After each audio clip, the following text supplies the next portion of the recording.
And we are live here on Plus One EXP's Roll for Content channel. My name is Tony Vicinda, Chief Alchemist here at Plus One EXP, which is a weird little brand that multi-classes in tabletop game design, beard and skincare alchemy in the Bardic College of Content Creation. Our hope and desire is to help amazing designers find great players who love their games, and amazing players find great designers whose games they can love. We do that in a lot of different ways, but the most fun way is sitting down with those designers to play those games.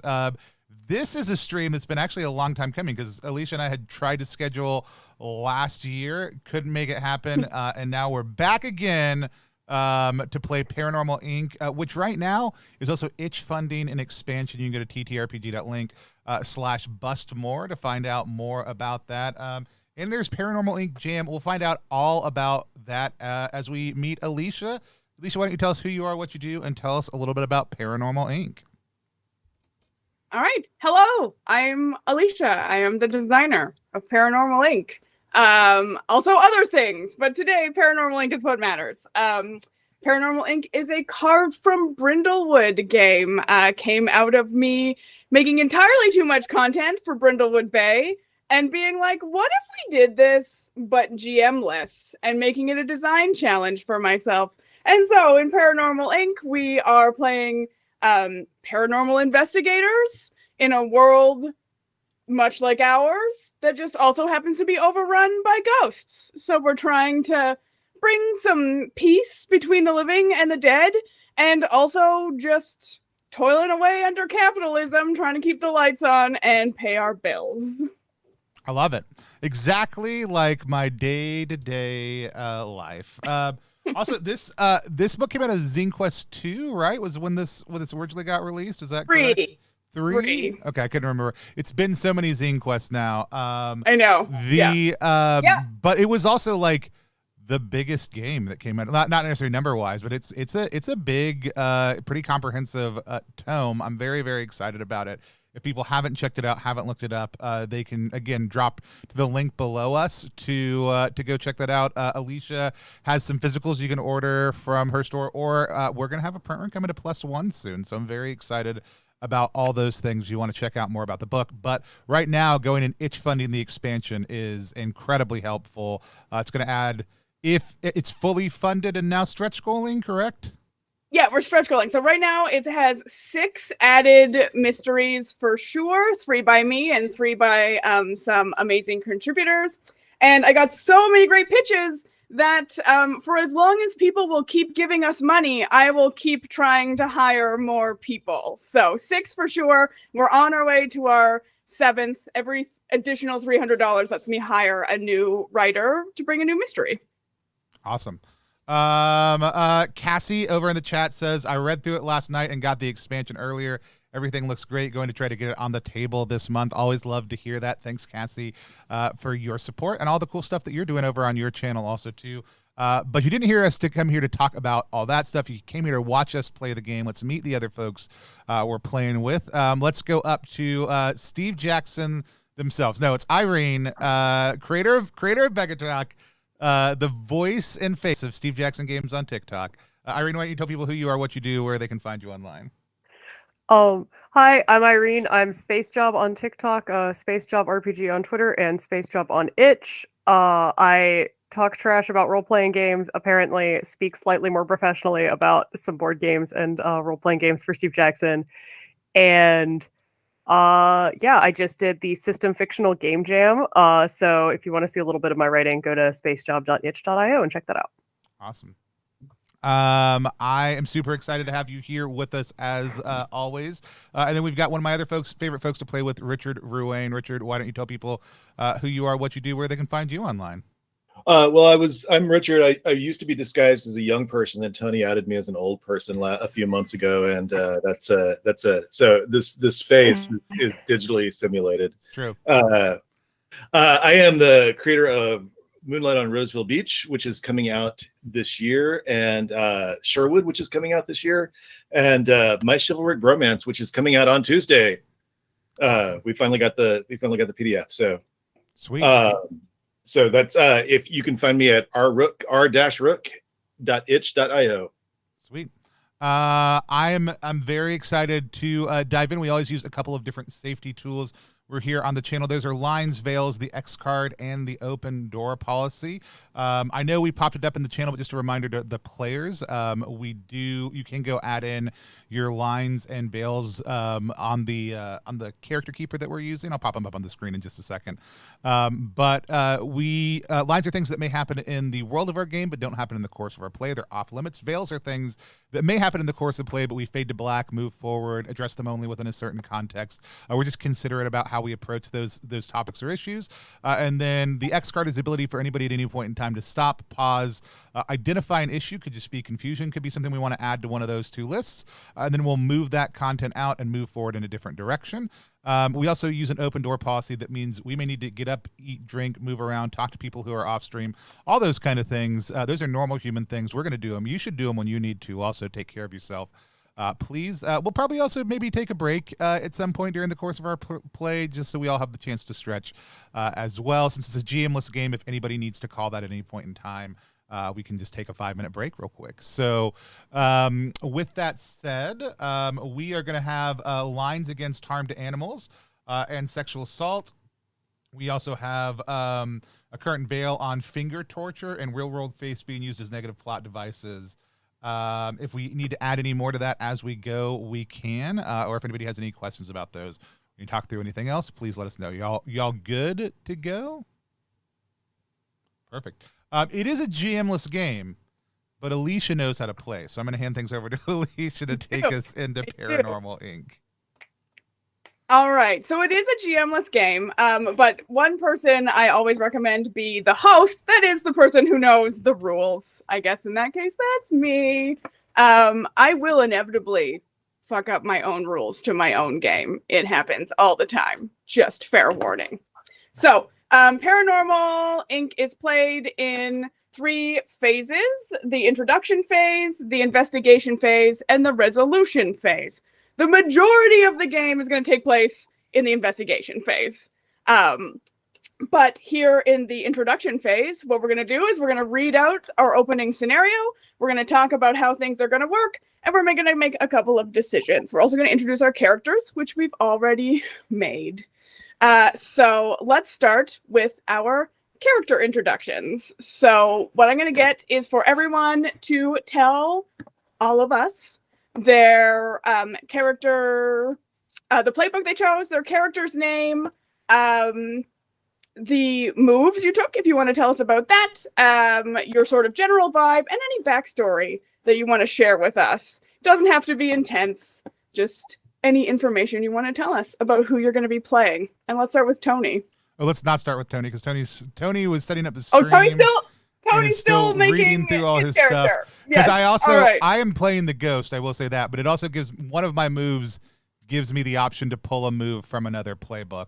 And so I'm reading through other playbook moves right now to decide if I want to take that one or not. Gotcha. All right, then let's do Irene then. Yeah, okay. So I'm playing the skeptic. His name's Arnold. His vibe is the highly caffeinated type. He was in school for computer science, but is taking a very extended gap few years at the moment.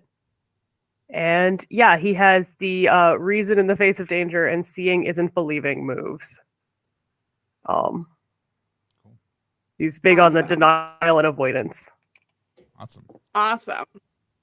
All right, so now we are all going to go around, and the rest of us are going to take turns saying one thing that Arnold will have in his backpack that he will be able to use throughout the course of the investigation. If anyone has any ideas, you can just throw them out there.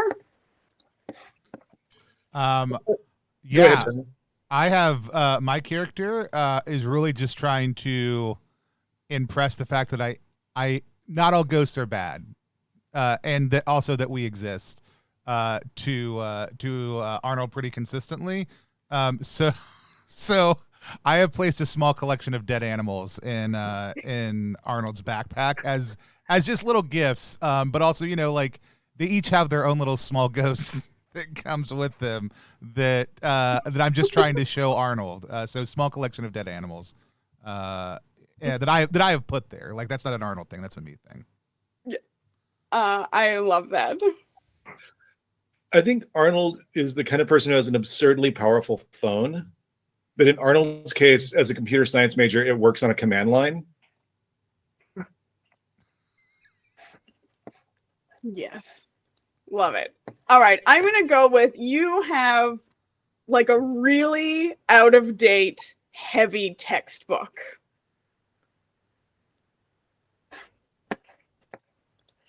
It's not as exciting as like a super powerful phone or a bag full of dead animals and their ghosts, but all right. And so Irene's just gonna mark this down like she did.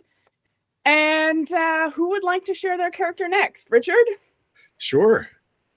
Hey, I am Richard, and I'm playing RJ the intern. And RJ has actually been out of college for a couple of years, but as a English major, has not been able to get a job. So most of that time has been spent as an intern,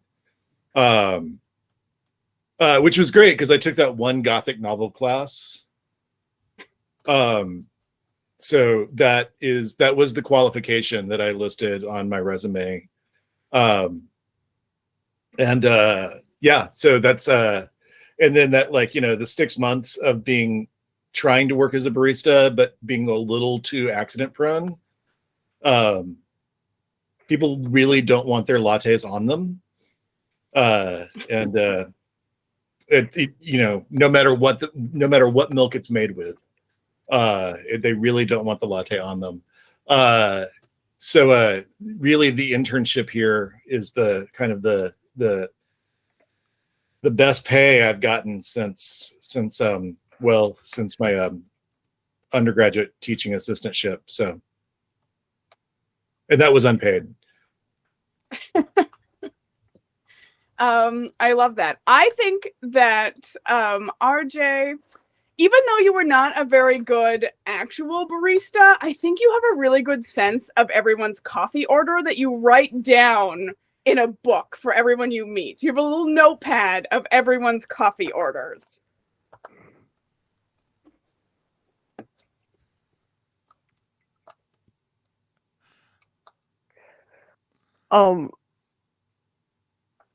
RJ's English major vibes, and I think also perhaps clumsiness would make this better, but I think he's like a pen guy. So you've got multiple wildly fancy fountain pens and a well of ink, and you only use converters and not cartridges, so you probably ink splattered a little bit most of the time, but fancy pens are happening with the little nibs. Knowing the moves you've took, I feel way better about giving you horrible items that will never come into play in any way, shape, or form. That but could be very useful, actually. No. I said I do. I didn't. This is not a comment on anybody else's stuff that we've given the intern. As an English major, I think you oftentimes present yourself as as very kind of like erudite in some way, shapes, or form, like very knowledgeable. And in your bag, you have a very like trashy, poorly written but very popular young adult book that is just wrapped in the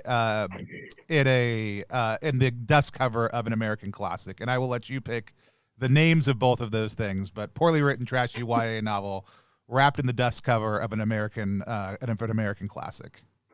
I don't know why you would call Arrows of the Queen by Mercedes Lackey poorly written, Tony, but I also don't know whether you're talking about RJ or me.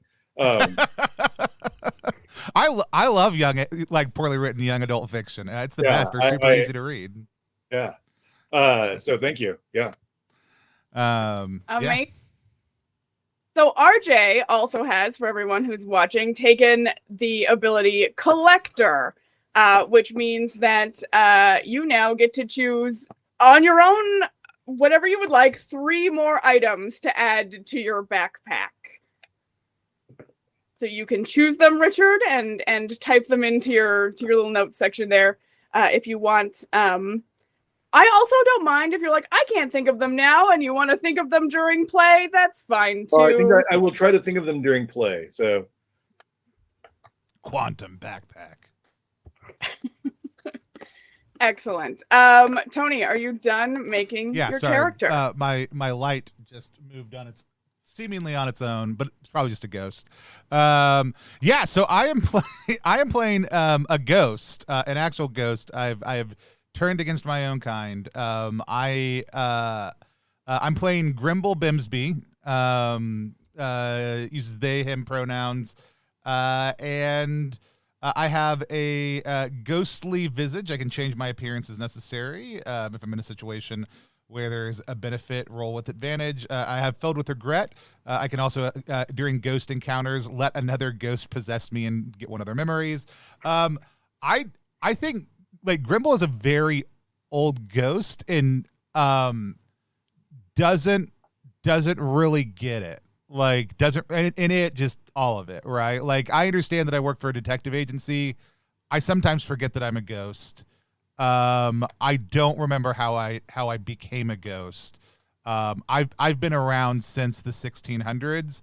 Whether I was this absent-minded in life or whether it's just from being around for so long, we're not entirely sure. But I am a people pleaser, so I will help out as much as I possibly can in any given situation. But that's Grimble Bimsby. All right. So what do we think is going to be in Grimble Bimsby's backpack? Oh, it's still like it's not a backpack. Like it's just a satchel that I sling over my shoulder. I just want to very classic 1600s dress still in effect. So the ghosts are corporeal enough to carry around like physical items, yes, or are these ghostly items? They could be whatever you want. So the backpack is a conceptual idea. It doesn't even necessarily reasonably have to be something you would carry on your person. These are a little more, they can be a bit more abstract.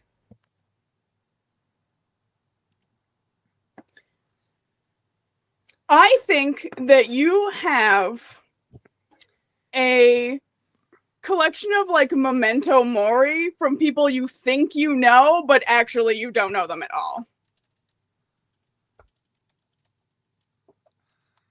I love it.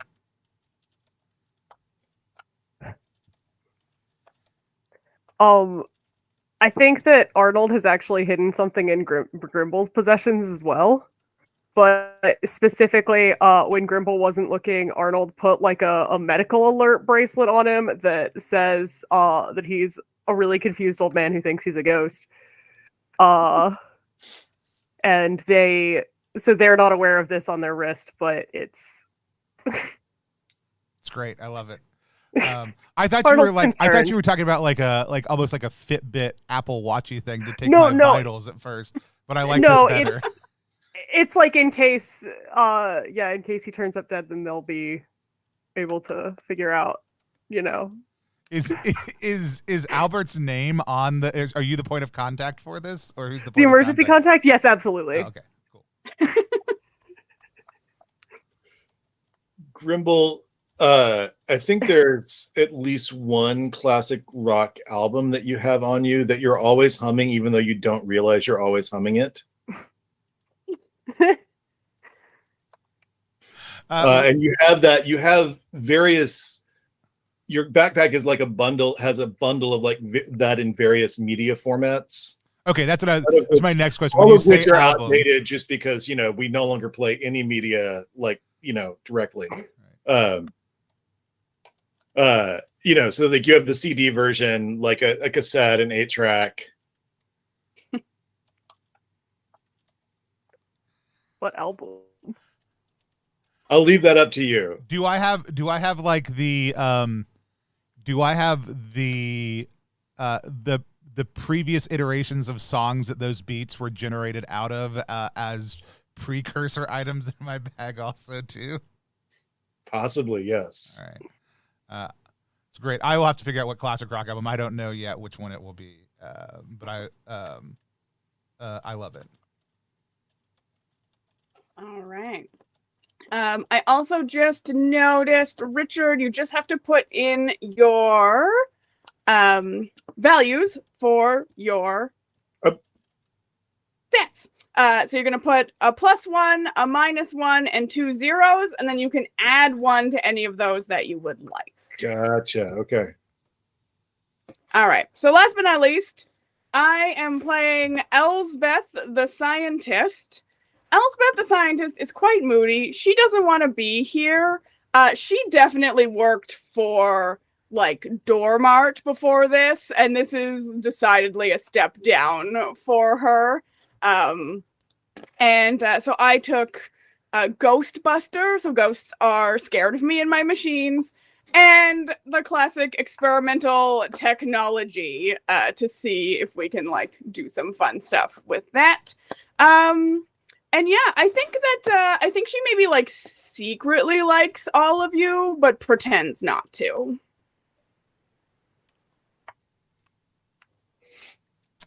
I love it.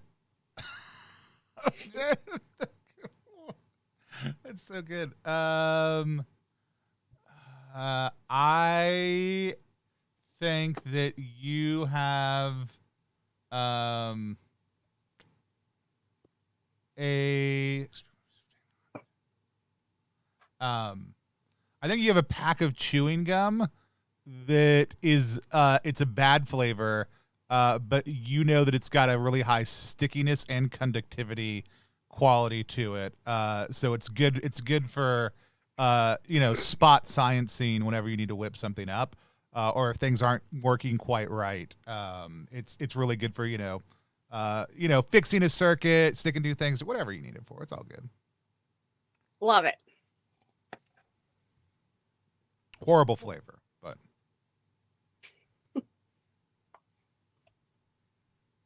Irene, Richard, you got one?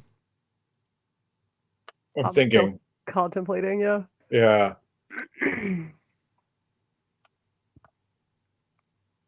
Yeah, a solder gum. If I will, in Dory. Excellent. I like that. Solder gum. Congrats to whoever came up with that. Yeah, it's probably a little bit what it tastes like. It's like a little bit of gunpowder, a little bit of ionized atmosphere. Flux does look really chewable always. Maybe that's just me. All right. So I just need 2 more okay. backpack items. I like how we were all like, here's the dumb stuff you have. Then we got scientists were like, this should actually make sense. Hold on. Yeah, I feel like the problem is that this character is very competent sounding. I have to think of things that aren't. It doesn't have to be confident at all. You could give me anything. All right. I think that Alicia always carries around 1 or 2 like pocket-sized tabletop games. So but not normal ones necessarily. So like a copy of Hive and like a solitaire game that fits in a tiny little tuck box. And then if ever you're like in a long like waiting at a restaurant for too long or like doing something for too long, you will try to get whoever you're with to play a 2-player game with you. Oh, I love that. All right, Richard, got any ideas? Yeah, I think you have a 1 book on ghost hunting that is signed by a famous ghost hunter, but the date of the signature is at least 5 years after they're gone. They're dead. I don't know what's weird about like that. That seems totally normal. Yeah.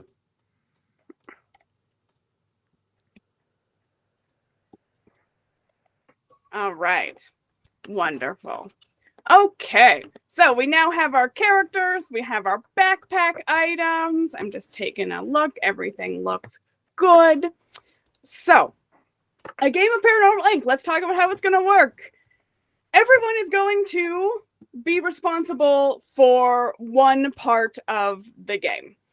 So we draw cards in order to generate prompts for our locations. our NPCs, our paranormal events, and our clues that are going to tell us what we're solving. So everyone's going to take responsibility for one of those so that we can share the load.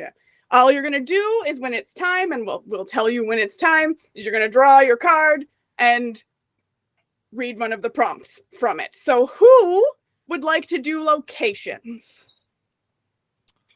I can do locations. All right, Tony's going to do locations. Who wants to do NPCs? All right, Irene's going to take NPCs. And that leaves Richard either clues or paranormal events. We'll do paranormal events. Paranormal events. Excellent. I will take clues. So in the game, I do recommend people switch things up scene to scene. We can do that if we want, or sometimes I find online it's been easier. People just kind of stick with their one thing. So we can check in. If anyone's like, no, I want to do a different one, we can swap things around or continue as we sort of have been with our set things. Okay. So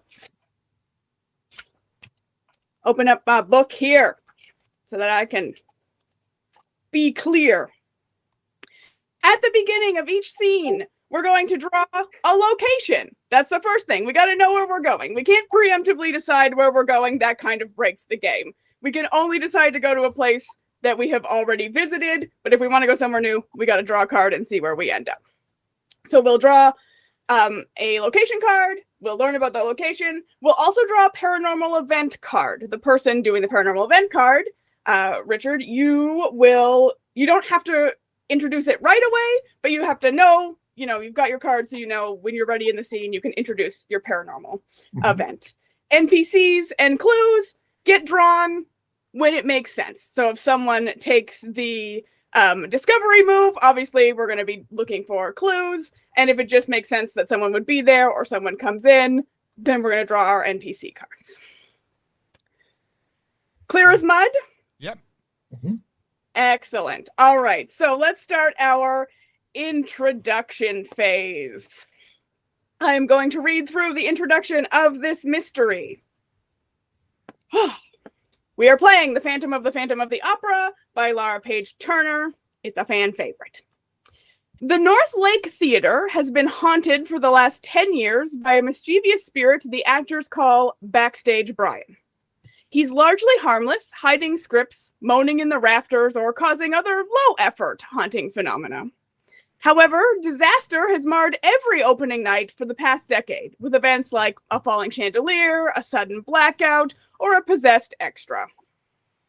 Thankfully, these opening night issues haven't caused any injuries, but theater's management hasn't done anything to end the haunting. Instead, they loudly deny Brian's existence, claiming that the opening night disasters are just standard technical issues. But something's up. Regular theater walls don't bleed during Lady Macbeth's out-damn spot scene. One day, the theater owner comes to our office.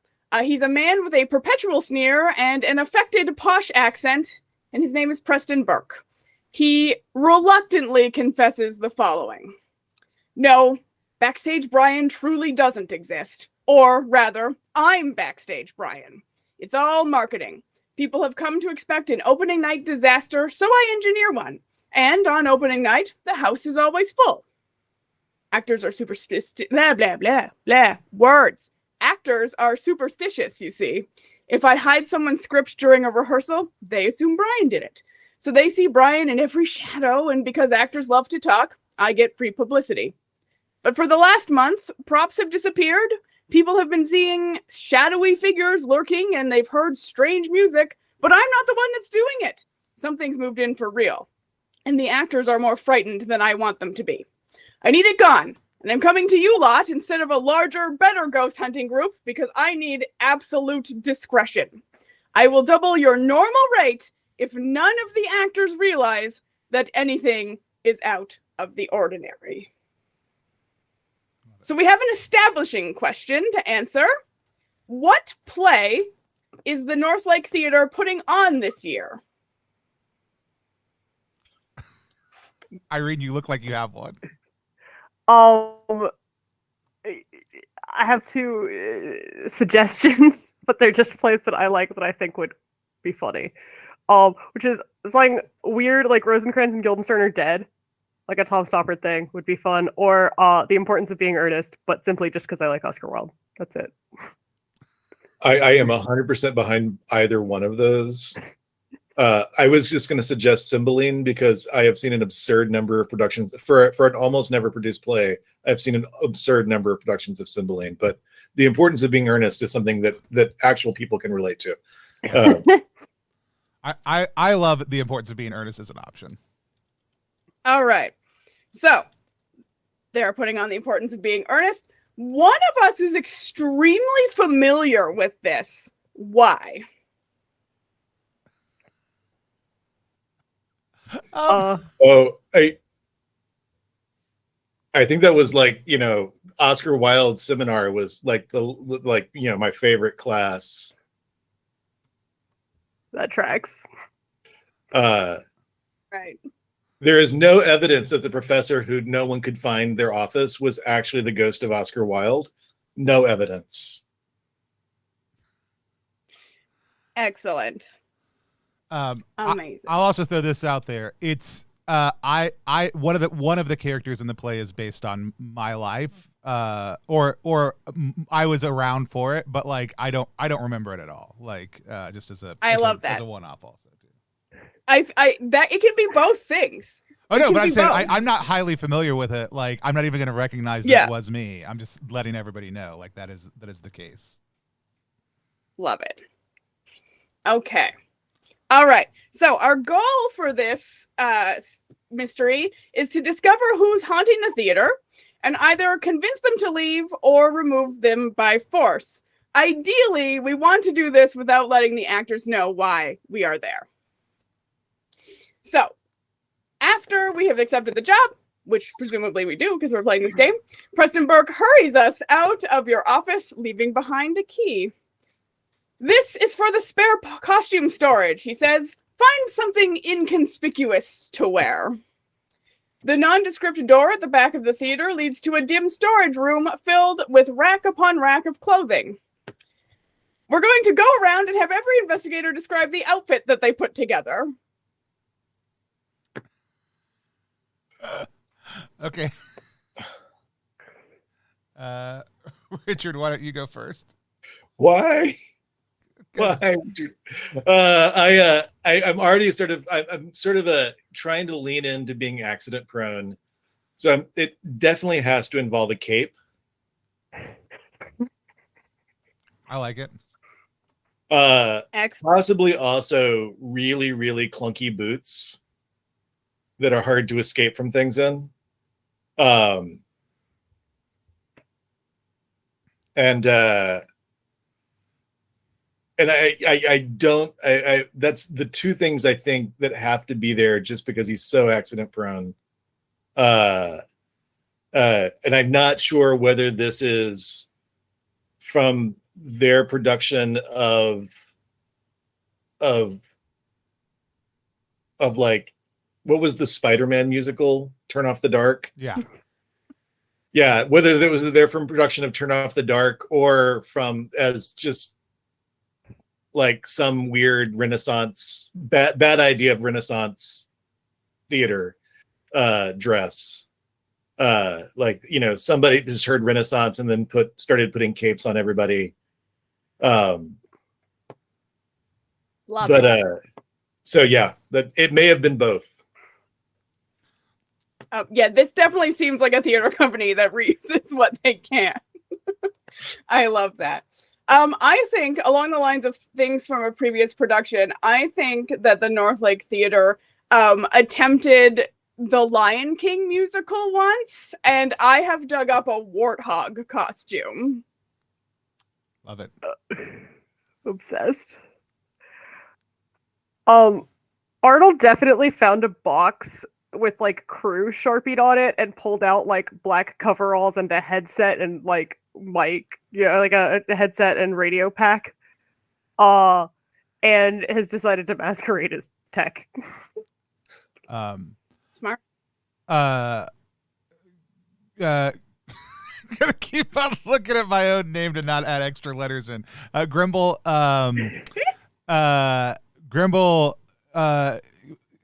like walks into the the costume with all y'all, and as soon as y'all are done, you turn around and he's just changed into the exact outfit that the lead in The Importance of Being Earnest wore on their way into work today.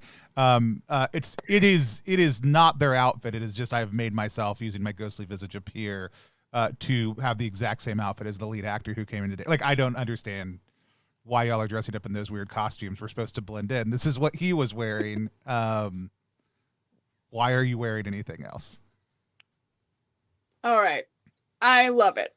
So we have begun our play in this old storage room of stuff, but there's nothing here. So now we get to move into our investigation phase by drawing a location card and seeing where we end up first. Awesome. What suit is locations? Hearts. Hearts. I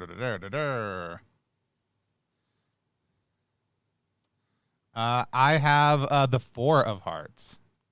The 4 of hearts brings us to the prop closet. So I dropped the actually, I don't know if I dropped the actual mystery. Hold on. Let me get you the actual mystery, and then you can read the stuff since you're going to run the thingamabob. Awesome.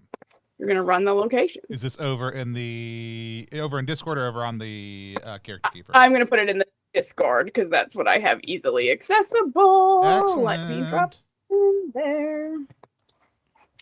Pew! There we go. Phantom of the Opera. Paranormal Inc. Scrolling down. Okay. The prop closet is an enormous room filled with just about anything you could imagine, from swords to sofas. So it's unbelievably cluttered. You can barely make it past the door. Paint the scene. There's a table for props used in this show, but one carefully labeled space is empty. What is missing? Is that a me question or is that a table question for paint? You can choose to answer it, or you can toss it to the group. It's entirely up to you. Yeah. Does anybody have a thing that they think would be fun to have missing from the table? And this is the prop table, right? Yeah. I mean, we could just go really heavy right away if we want to, because it also doesn't make any sense for The Importance of Being Earnest explicitly. There could just be one just labeled gun exclamation point in very large letters. I mean, I do love a Chekhov's gun. So.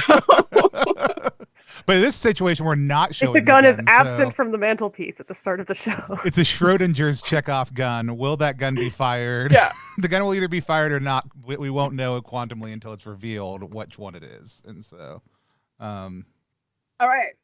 I love that personally. All right. Yeah, there's a big empty space called that says gun on it with an exclamation point. It's also, all the rest of them are like very fine, neatly lettered. This one is bright red and much larger, like scrawled font. I love it. All right, so now we're going to draw. We don't have to read it out loud, but Richard, you're going to draw a paranormal event. And what suit is that? With diamonds. Perfect. And I've gone ahead and dropped the random.org thing, so you can just choose diamonds and then remove the face cards, and it should draw you a card. Have the ace of diamonds. So you don't have to say anything now. You can just like sit on it. You can read them. And as the scene plays out, when you feel like it's time, you can introduce one of those paranormal events. Gotcha. Okay.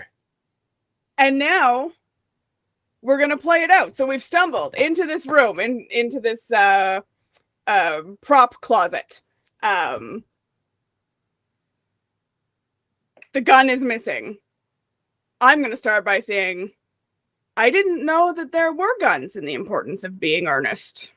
I really thought the handbag was the central prop, but what do I know? I mean, it's a good thing that the handbag is still here then, I guess. Maybe they're doing one of those modern tanks. Yeah. Yeah. Like what if like the importance of being earnest was noir? Ooh. What if the importance of being earnest was noir?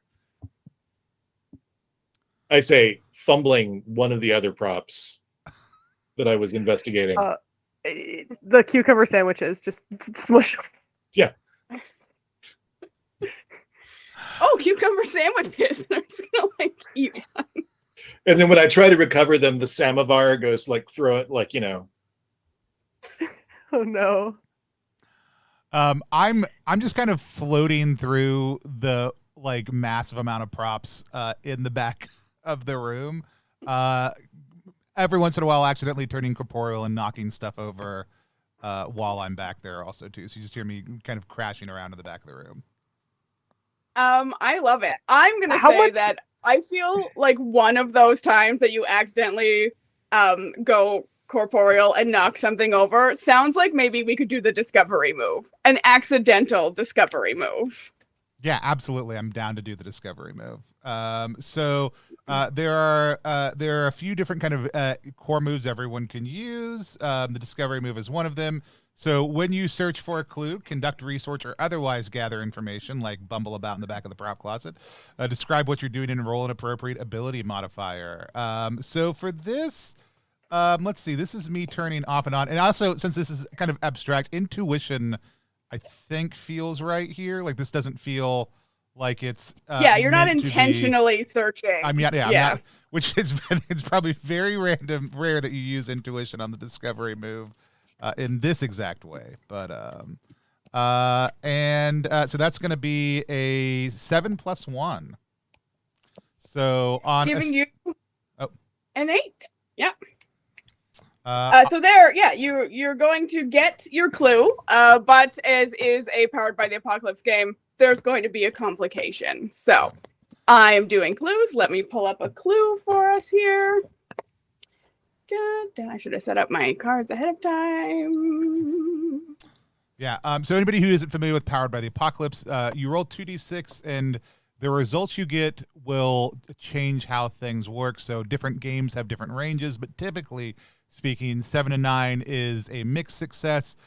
10 or above is a full success, and then 6 or below is a miss. And there are ways that you can kind of influence that, but it's 2d6 plus your stat. And so more often than not, you get a mixed success in a lot of PBTA games, but it's not uncommon to fail or get a complete success either.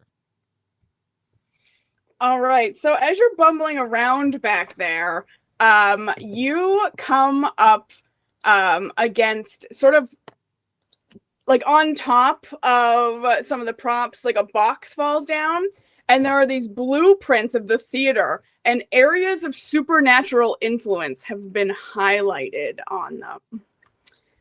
But I think that the complication is you make a lot of racket when you do that, and I think that someone NPC comes into the room. I love it. Exactly what I was thinking. All right. So we're going to draw a spade. And the clue was we have a map of the supernaturally active spaces, correct? Yes. Yeah. I'm going to type that into the mystery. Oh. All right. And the 8 of spades. All right. So we are barged in on by Alfred and Hortense Delacourt, the patrons of the theater. So these are bigwig donors. They're an elderly couple who technically should not be allowed backstage. Hortense is perpetually on the front, on the hunt for fresh gossip, and Alfred bobs along behind her, completely uninterested in his surroundings. So, is how this works that I'm going to play Hortense / Alfred, or? Yes. Yeah. So. I mean, if your character wants to interact with it, we can also do some of the lifting as a group. Yes, yeah, we can pass it off for that. Oh, good. Yeah. So I think right off the bat they're going to ignore Arnold because he looks like dressed like crew, and those aren't people. So, but Hortense is going to make a grand entrance in a sing-song voice and be like, "Hello, who's in the prop room?" And then sort of quickly notice name. Grimble? Grimble, yes. Grimble, yes. And be like, well, hello there. I haven't seen you around before. Oh, I've been around. I'm one of the actors. I can see that. Why are you not in costume yet? Oh, when you're an actor like I am, you don't have to do the things that everyone else does because you're a big deal like I am. Also, Mr. Bimsby has Mix Bimsby has a dresser. Yes, I keep all of my clothes in a wooden container. Oh no, I meant me. Your dresser. Yes. Your person who I keep all of my handles your clothes in him. costume. Yes, he dresses me. I also Hortense is handle makeup. gonna nod as if processing this, and then do a big grin, squeeze Grimble's arm a little too hard, and be like, "We love a diva." That's me, a total diva. I'm going to step out, sort of from where I was maybe a little bit hidden, I think, by sort of like boxes of props and things like that, and say, "Oh, what are you doing in the prop room?" Hortense, upon seeing the warthog fursuit, is going to scream.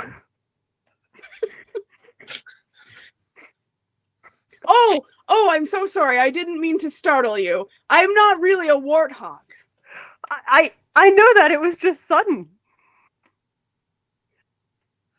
Yes, I guess I should have announced myself first.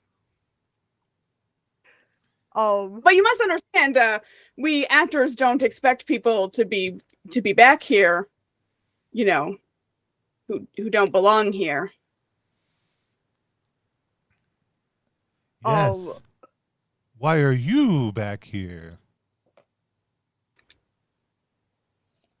And so Hortense is going to puff herself up and be like, "Well, you see, we're donors of the theater. So, just wanted to see how things were going. And, catch any hot tips on the latest hauntings. We are big fans of ghosts, you see." Oh, you are. You're big fans of Ghost. Yes, that's why we donate so much money to the theater. No other theater in town is this haunted.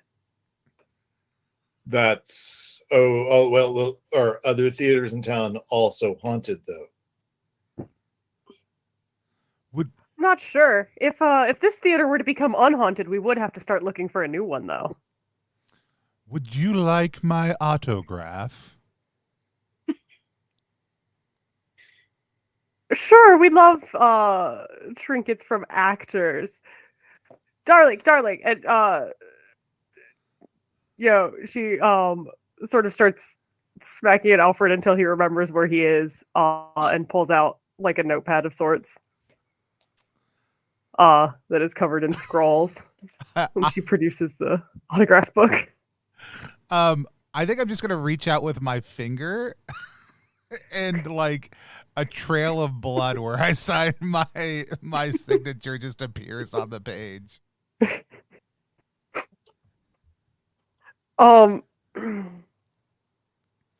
There you go. Let it dry for a little bit first.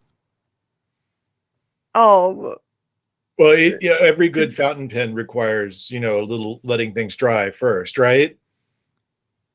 Yes. She's gonna clap with delight and say that was a wonderful trick. Thank you so much.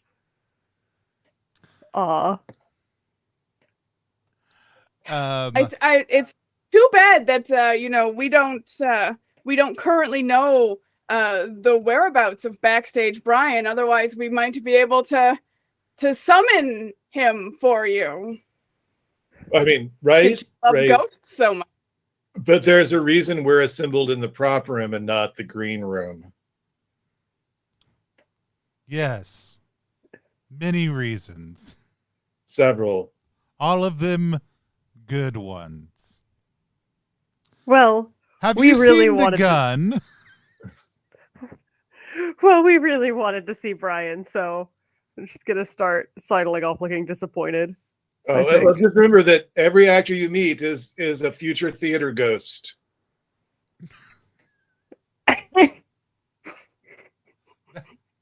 Right? The That's right. the truthiness of that statement is just excellent. I love that. I immediately say that and look around confused. Like, right? That's right, correct? That's how it works. That's what Yeah. I've heard. I mean, there are many theories on why people become ghosts. You know, there is the man Catherine theory, and then there's the George Saltzman theory. Oh, and we can't forget the Freud theory. I mean, he was talking about ghosts long before anyone was talking about ghosts. Yes, and the cheese theory. Ghosts really like cheese sometimes. And the cheese theory. I'm not sure that's why they. Never mind. I know nothing about Ghost. Don't forget the crackpot theory. Grumble, I mean, grumble. the important thing is that that ghost of actors are drawn back to theaters, right? Right? Why? Right. Have you seen the You know- gun?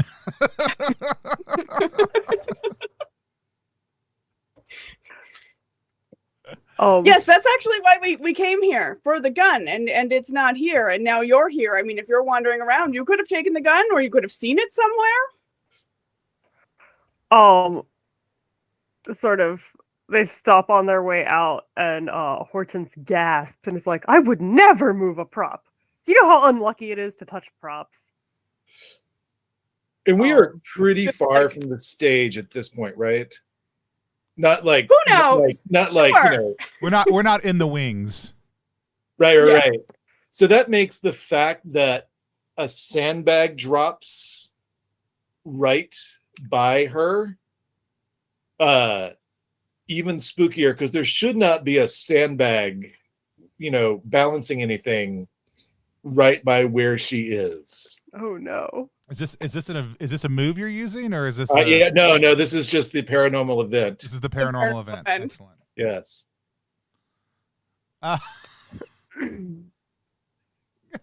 That's so good. Do we think they run off at that point in time? Do they like hurry off, Irene, or I think she's gonna shriek and and enter a well-practiced swoon. And Alfred is going to catch her, sort of sigh in a put upon not again way, and like half carry her away. RJ has hidden under the table while still shrieking. I have I've floated a little bit forward, or moved a little bit forward, and I am unfortunately now like about 3 feet off the ground also too, for anybody who's paying attention. Looking, because I started looking up at where the sandbag came from, and therefore started moving up also too, because I forgot. Yeah, I think that is as soon as the patrons leave, as soon as the Delacroix leave, I'm going to rush forward, and I'm gonna like taste the sandbag.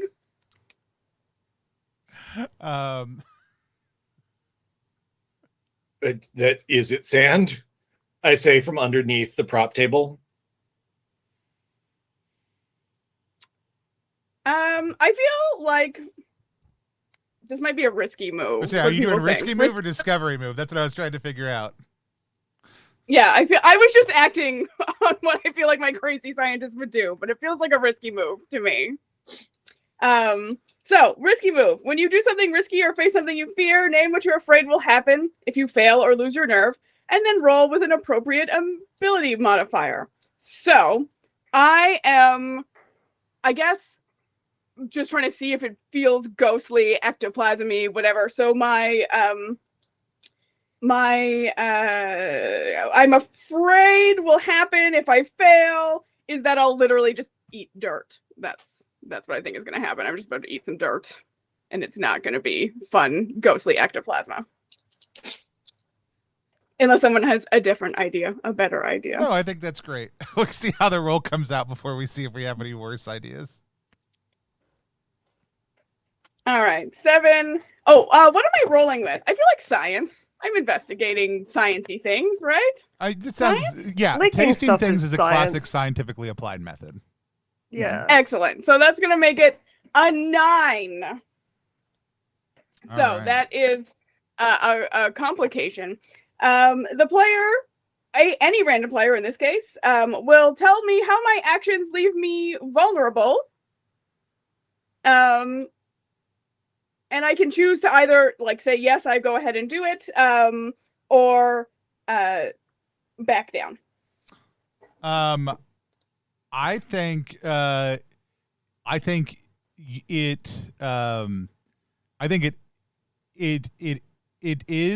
does just taste like dirt at first. Like as you taste it, it just tastes like dirt.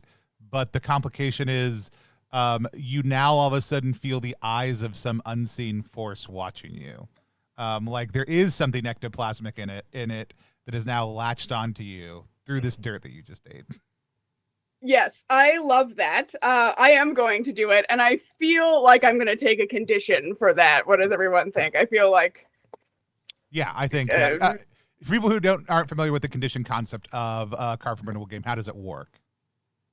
So, in a condition, it's something that you've done in the fiction, gives you a condition. Maybe you're injured, maybe now you're paranoid, and then mechanically, the condition can have a positive or negative impact on you moving forward, and it's also a great way to guide your role play. So if I take a condition, now maybe we'll say, I think we can just call it eyes from the other side condition. I like that.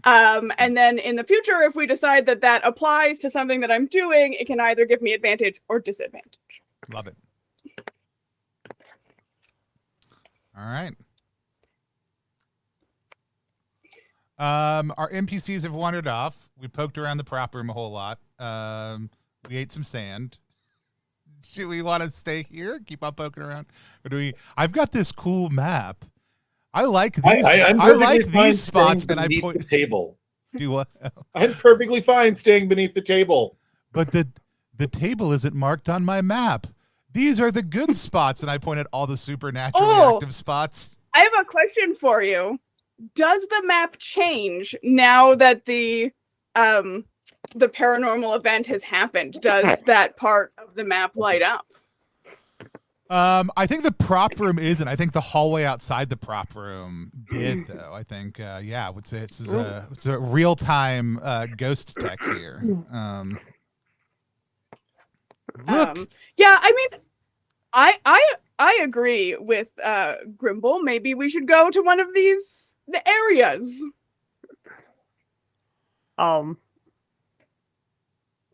Did that paper just change? Is that e-ink? Let me see. It doesn't look like it's thick enough to be. I hand. This is my cool map, but you can look at it.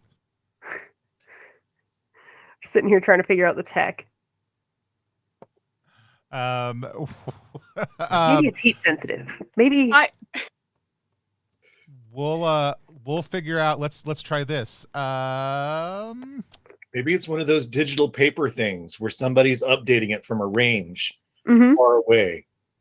So yeah, e-ink was hypothesis 1, but it's so thin. As we talk, the Wrong adventure on my screen opens up. Ooh.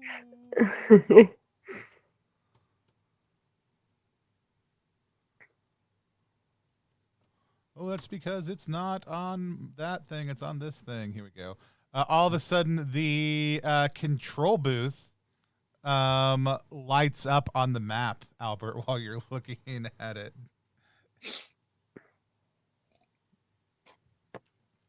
Ah, we have to go there. Ghosts will be there. So we go to the control booth. The control booth overlooks the stage. Control panels for lights and music are within. Paint the scene. The equipment has been shoddily repaired. What seems the most dangerous? I think this is a good question for Alicia's character to notice. Alicia, what in this room looks the most dangerous to Elspeth's eye? I think that the soundboard has been haphazardly patched with a bunch of old fraying cables, and they're actually like sparking a little bit. So that definitely seems dangerous. Ooh. Studio lights and magic. Okay. Well, I love the special effects in this room. I don't immediately see any ghosts. It's the ghosts you don't see that are the ones that are supposed to sort of like, worry you. I pat Grimby on the shoulder. Grimble on the shoulder. Yes. The ones you don't see. I'm sorry. The ones you don't see. I feel like I have now bought that Arnold is, I don't know. I've decided that your costume has convinced me you know what is going on in here. So I'm going to be like, Arnold, how can ghosts like haunt the tech equipment? Well, first of all, you they know about can't, computer thing? because ghosts aren't real. But they honestly don't need to be, because this stuff malfunctions all the time. And Arnold's gonna sort of shift and be like, I did tech a couple times in high school. And honestly, I don't know how any of the stuff works. They mostly had me moving things around. But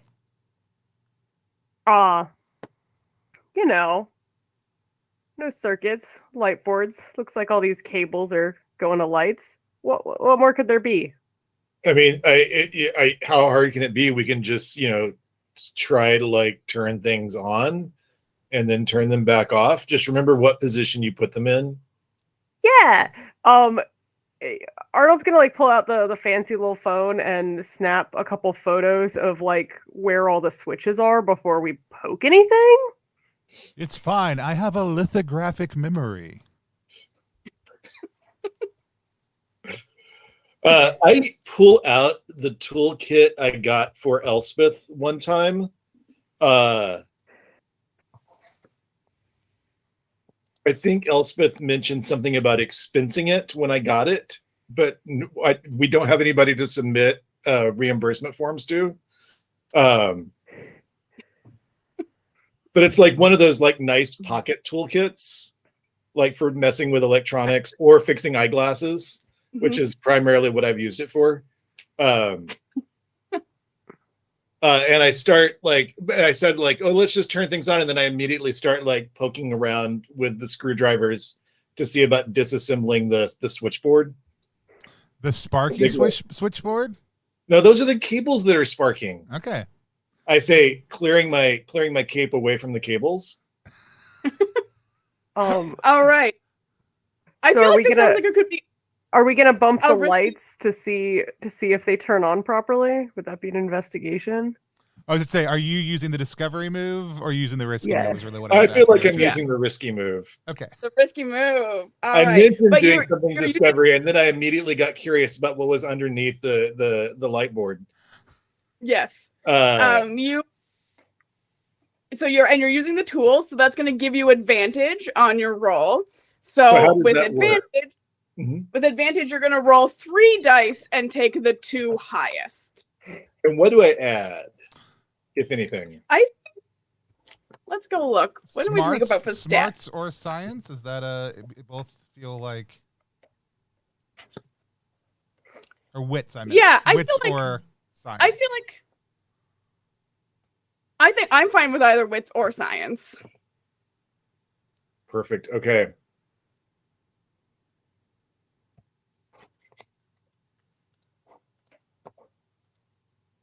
That is an 11 using wits. An 11. Wow. Oh, what were you hoping to accomplish? We forgot to ask you. What were you hoping to accomplish? To see if there was anything unusual or interesting under when we lift the light board. Is there anything sort of like messing with the switches, redirecting the switches, leading to something somewhere that's not that's not like the right thing to do, Yeah. Like are there switches that are crossed with each other? Yeah, you lift up the thing and what do we think that's happening under there? What's going on? Ooh. You get to describe if you want. Yeah. Or we can group brainstorm. I feel like there's like the lighting set specific for when they go to the country house in An Importance of Being Earnest is crossed with something else. And I don't know what else it's crossed with. So when like the lights go into position for that particular like set piece, something else is rigged to happen. But I don't know what that something else would be. So are we discovering the staged haunting for opening night or something else? Ooh, is this was this the plan that like Preston had? Yeah. For opening night, right? Like I like that. Yeah. So okay. This was Preston's plan that like suddenly like cast a green and blue light straight at Lady Bracknell. I like that. Yeah. Yeah.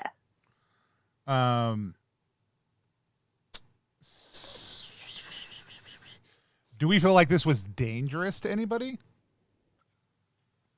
Or I mean, I feel like everything in this booth is dangerous.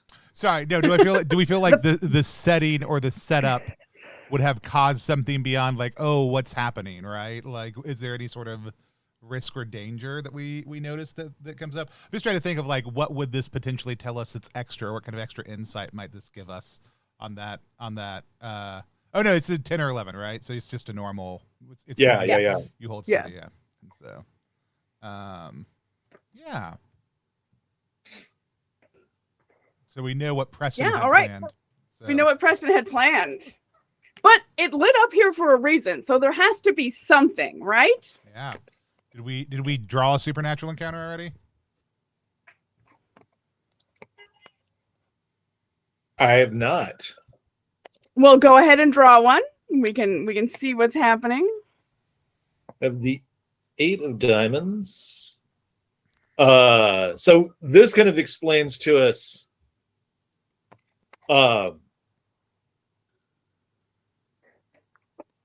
so this is something weird that's happening here. It's going to give us insight into the hauntings or the ghost and help us sort of form our theories. Or, maybe a ghost is going to actually appear. We can have some ghostly encounters, moves. It sets the stage for adding the spooky in. I think, in the midst of like realizing that this would specifically make the performer playing Lady Bracknell look absurdly strange, because we were in the costume room and like green and blue light on that particular costume would make her look like a ghost. Would make her look like, very strange. And we're like, well, that's what Preston had planned. But then out of nowhere, a weird tempest just fills, and we're like over the stage, right?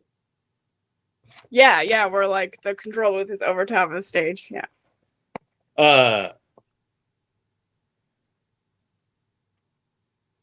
Out of nowhere, without anybody touching the soundboard or the audio setup at all, the speakers all come on stage, and there's just this sort of like rain, thunder, wind, and then just a howl.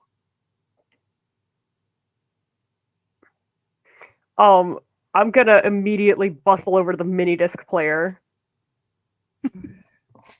Don't know why theaters like to use mini discs, but that's what happens. They do, because they were gonna be cutting edge, and so. But yeah, I'm gonna go over and like suspiciously start poking at it and see like what's playing this immediately. Is like the mini disc player completely open with no disc in it, or has it got something else? Well, I think when you hit it, that sounds like a good time to roll the discovery move. Yeah, that's what I was gonna say. And yeah, so you go over to investigate. Okay. And this sounds to me like maybe using wits or intuition or science, I feel like would be good. Intuition or I'll use science. That's a 7.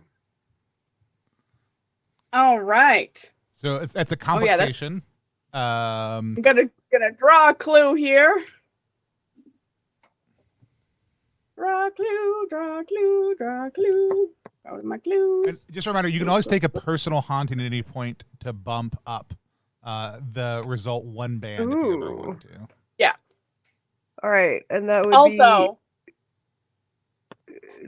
in this case, to a regular success without a complication. Yeah, but typically we would like play out, here's what would happen on the 7 and 9, and then you can say, I want to take a personal haunting to bump that up a level. Yeah, right? gotcha. So we kind of rewind history and see these alternate scenes regularly. Okay, so there's a complication with the clue itself or something you encounter while searching. Yeah, that is definitely a thing that's going to happen. So you head over to the mini disc player, which I think doesn't have anything in it, because as a skeptic, you now have to confront where is the sound coming from. But there's like a small bottle, and as you reach, it's like it's been like rigged up somehow, so that as you go to touch it, it tips over, and it's a small bottle of arsenic, and now you have arsenic on your hand. Ah, gross. What smells like arsenic? I feel like arsenic would burn if you got it on your hand. I'm pretty sure that it doesn't, but arsenic doesn't have a smell or taste. Yeah, it's pretty undetectable. No. It's used in some cool pigments, though. Well, the amount it's like my favorite thing to do is look up what weird thing would happen. It can cause dermatological lesions. Yeah, like repeated long-term exposure, you get like boils and problems. But this is spooky arsenic. For the sake of our spooky thing, yeah, I think that like you start to get like a burning, nasty lesion on your hand where the arsenic spills over. And that's also our clue, a small bottle of arsenic. Small bottle of spooky arsenic. And I think if you're gonna keep that, then you should take a condition that's like. I would definitely have a condition about having some poisoning happening. Yeah, but this would, it might be like, hey, I want to bump this up, and then we would say, okay, we step back. How do you narrowly avoid the arsenic? I could try to do my best Jason Cordova impression of the arsenic spilling on your hands if you want, and then because it'll make it seem way more dangerous than just the arsenic spilled on your hands. So. I'm not going to take that personally. It's not. No, it's not. Crapping on my shitty description. No. That's more like because Jason would be like, right. As you reach for the MIDI player, you reach as it opens up. all of a sudden you feel a drip on the back of your hand. And then Yeah, so much sorry. more. Yeah, since we haven't tried the personal hauntings thing out, I think I'm going to do that. So let's go with long All right. lost. So someone close to me died when I was young, and when the ghost returned to Earth, my loved one didn't. Narrate a flashback of a time when you tried to communicate with your loved one and it didn't work. So you can do So- that right now if you, or you can like wait if you want more time to think about it. That's also fine. It's all good. So the reason I don't think ghosts are real actually is that I had the best cat ever, and it died when I was in my teens, and so when all the ghosts started coming back, I was like, oh hell yeah, we're gonna reunite with my cat. And so I paid like another teenager $20 to like do the little thing. And it didn't work. And I was like, well, and the other teenager said, well, clearly like this cat didn't like you that much or it would have come back. And I was like, cool, that can't be what happened. Ghosts aren't real. I love So it. I love it. that's my personal haunting. All right. So instead of the arsenic getting on your hand, tell us how you narrowly avoid that bad thing happening. So I see something, starting to move when I bump the mini disc player, and I jump backwards, sort of accidentally bumping the light board with my butt, sort of turning off a bunch of lights, but the glass is gonna shatter on the floor instead. All right. I think that my instinct is to go and investigate the arsenic. Yeah, I think you're gonna investigate it like you investigated the sand. I don't know if I'd recommend that trick. No. I think I'm going to use my experimental technology move. I have a piece of untested technology in my backpack. Name it, describe what it does, and add it to my backpack. I think that I have a paranormal substance tester. And so I can test any kind of like malleable substance, like liquid or powders or gels, things like that. And it will tell me if a ghost has recently touched it. That is what my experimental technology does. Now I have to roll to see if it works.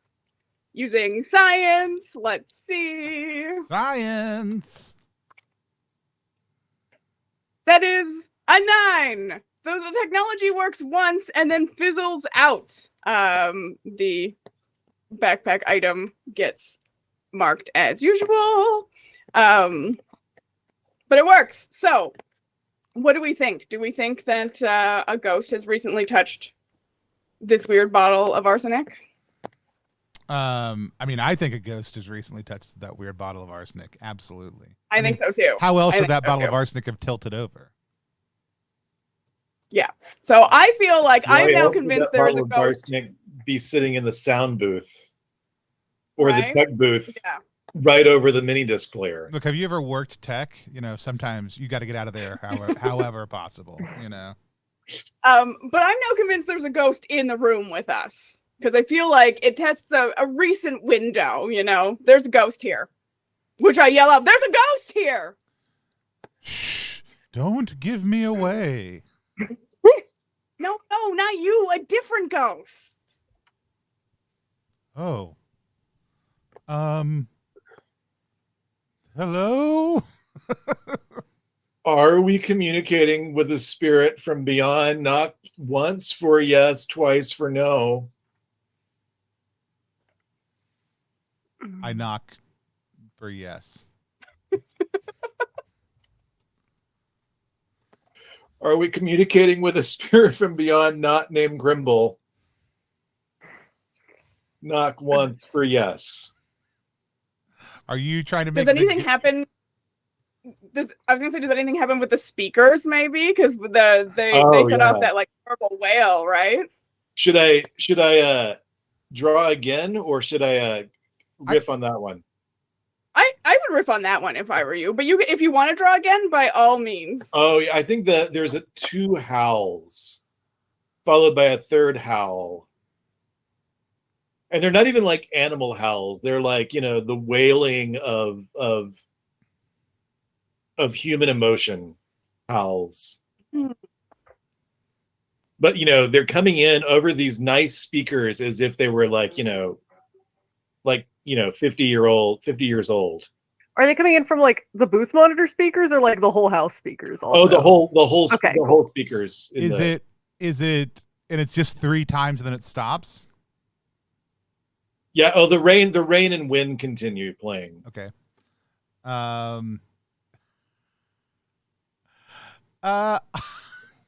Can I this is a weird question. Because I am playing a ghost and I'm not quite sure the confines of, can I get in those speaker cords? Like, can I possess the sound system? I feel like that could be a risky move, and you can try it. Yeah, can that's you what get I think. in the sound That system? feels right. The risky move feels right. Yeah. Excellent. Yeah, let's do it. Let's see. What are you afraid is going to happen? I'm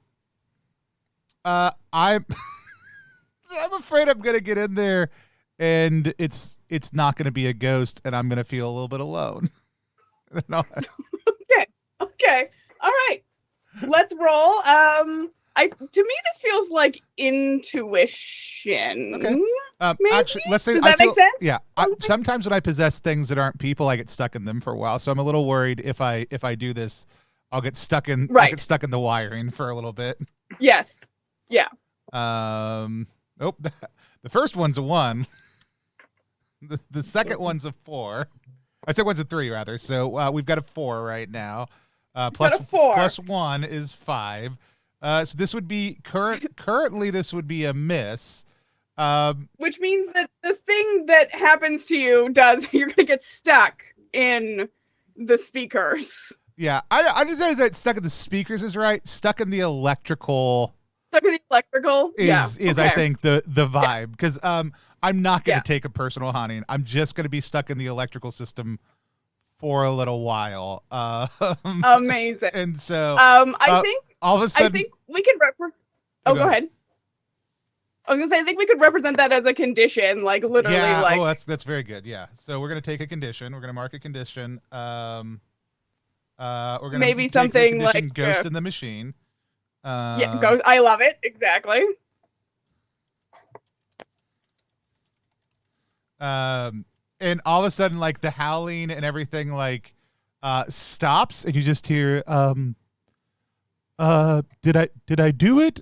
Come out over the speakers. What were you trying to do? I was going in to look for the ghost, but I didn't find them.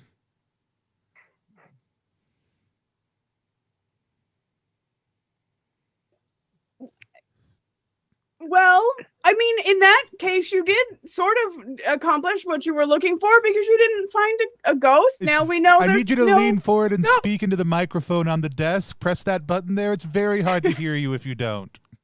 Oh. I turn the microphone right towards you, Elspeth. Okay. This is concerning. Press that to talk. Are you okay in there? Is this microphone also going to the whole house?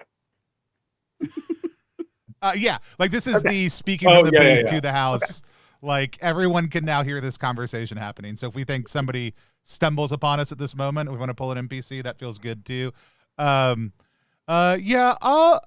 It's very this is nice. I might hang out here for a little while. Not because I can't get back. Just this is, relaxing. I feel heard in a way I haven't felt in a while.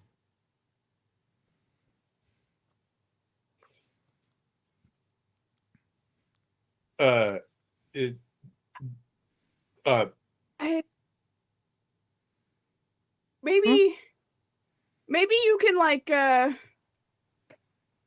find a ghost in another part of the electronics somewhere. oh, I can route you there.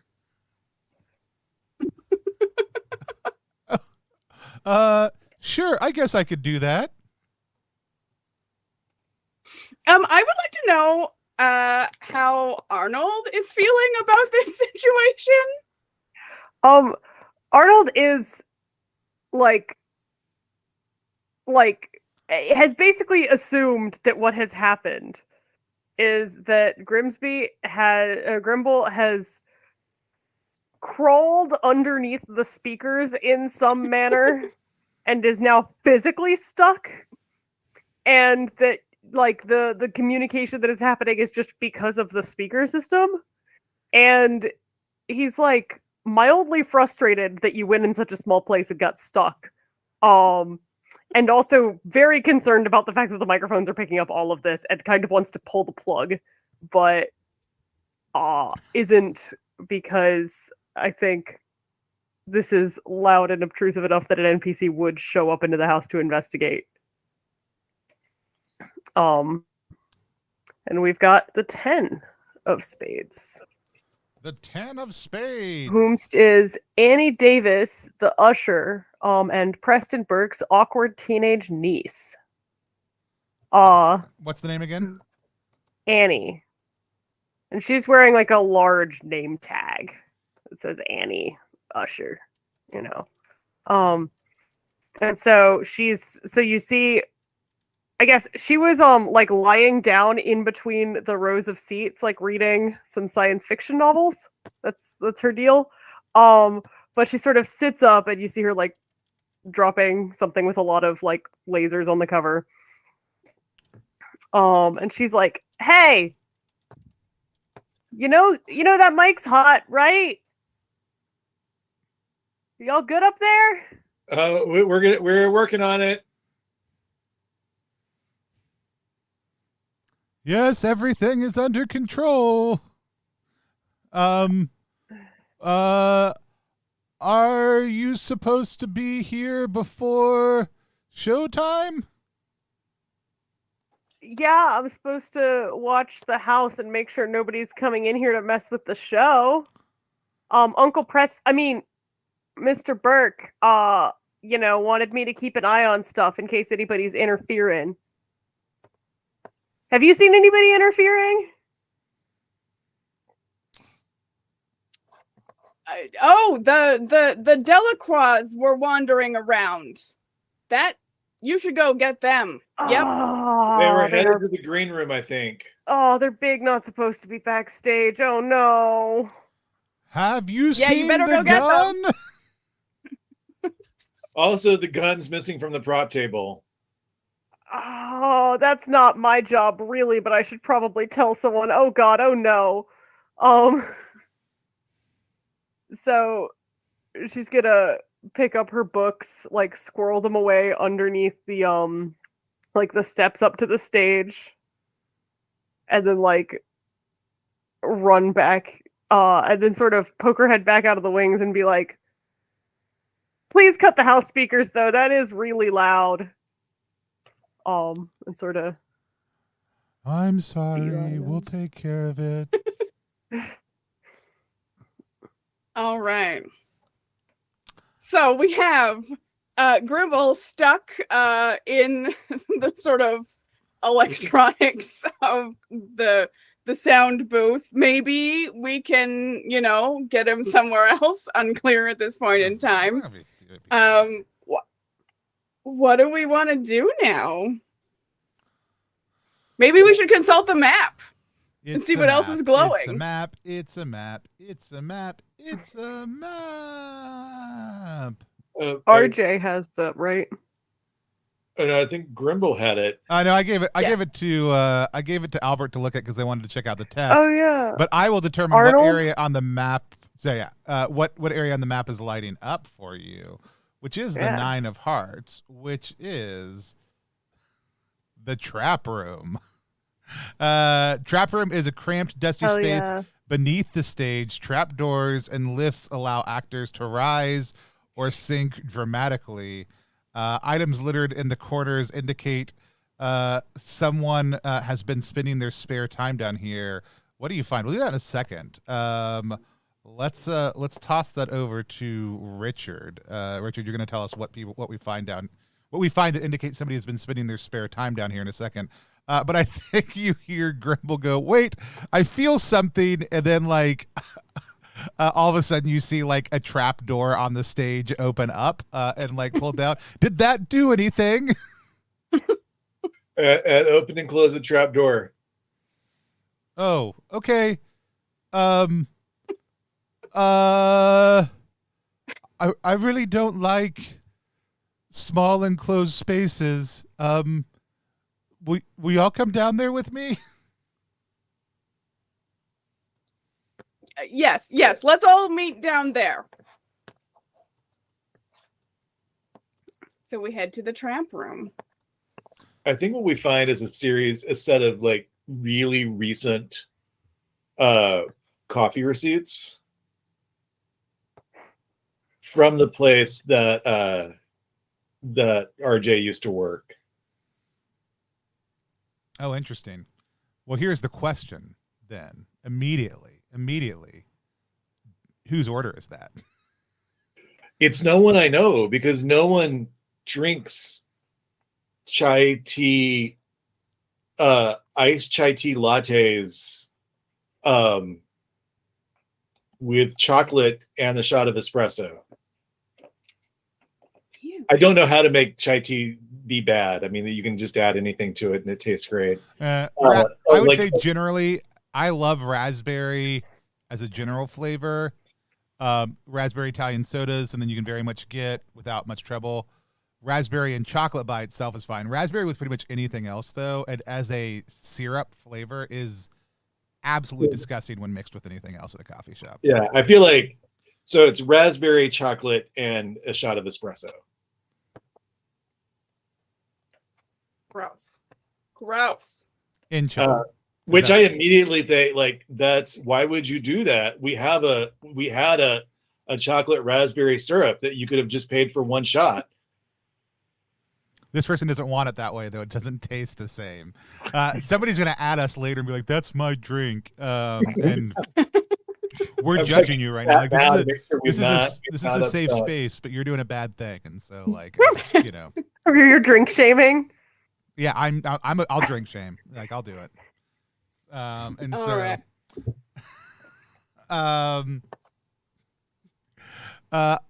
So we're in the trap room. My question is, like, I guess maybe like the system of like, there must still be a way to communicate with people down here. Maybe like a little speaker or something, like an intercom that we can talk to you through. I like this.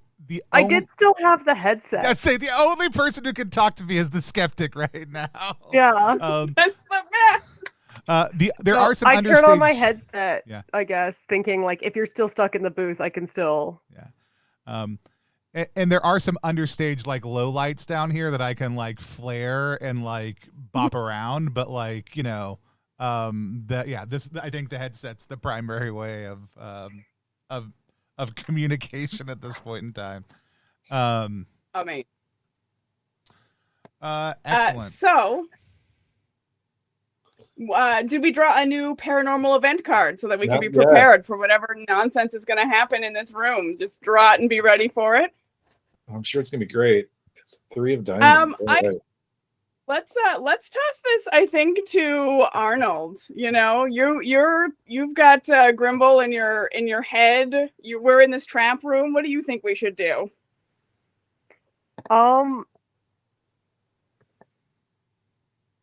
So I definitely want to look around. This seems like a really good place for someone to stage doing some fake ghosting. And Arnold's current theory on the haunting situation is that the like maybe the patrons are paying someone else to do more hauntings because they thought that the ghost just wasn't cutting it anymore. So I'm looking for like a secondary person who's doing hauntings unbeknownst to the first fake ghost. And yeah, so I like this coffee order seems suspicious to me. I'm definitely gonna try to think about who would order that. Arnold thinks it sounds like interesting and would try it though, because he has bad taste. I love it.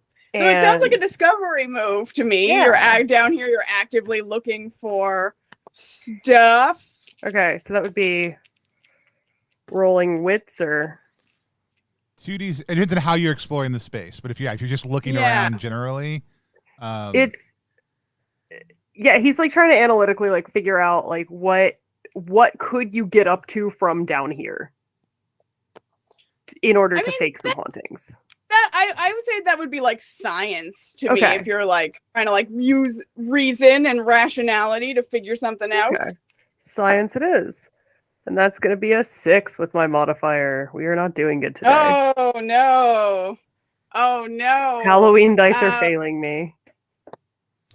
all right. So, we've got roll the appropriate modifier. So you just don't find anything, right? You don't find anything. Okay. Should we interpret as players like hits as hard moves, or do we really use the personal hauntings as the way to drive that element of it in the GMless side of the Yeah, play? that's what the personal hauntings for that. Yeah. But I do feel like you know what? I'm a fan of things going horribly wrong on a fail, so I'm inclined to say that something bad is going to happen. And I think that as you are investigating, you're like sort of physically touching things because you're trying to figure out like what maybe they could have done. And I think you're going to pull the wrong thing and we are going to get stuck in the trap room. Hell yeah. Okay, so I closed the trap door by yanking on the wrong cord. Yes. And then you somehow lock it. Yeah, we're really stuck. Yeah, All like right. you pull the wrong cord, and we actually see like it releases the lever, and then it like hits up, and we see like the security latch on the outside like lock down from above. Like, I mean, And then like we hear the alternate set for the big mansion roll into place on top. Oh no.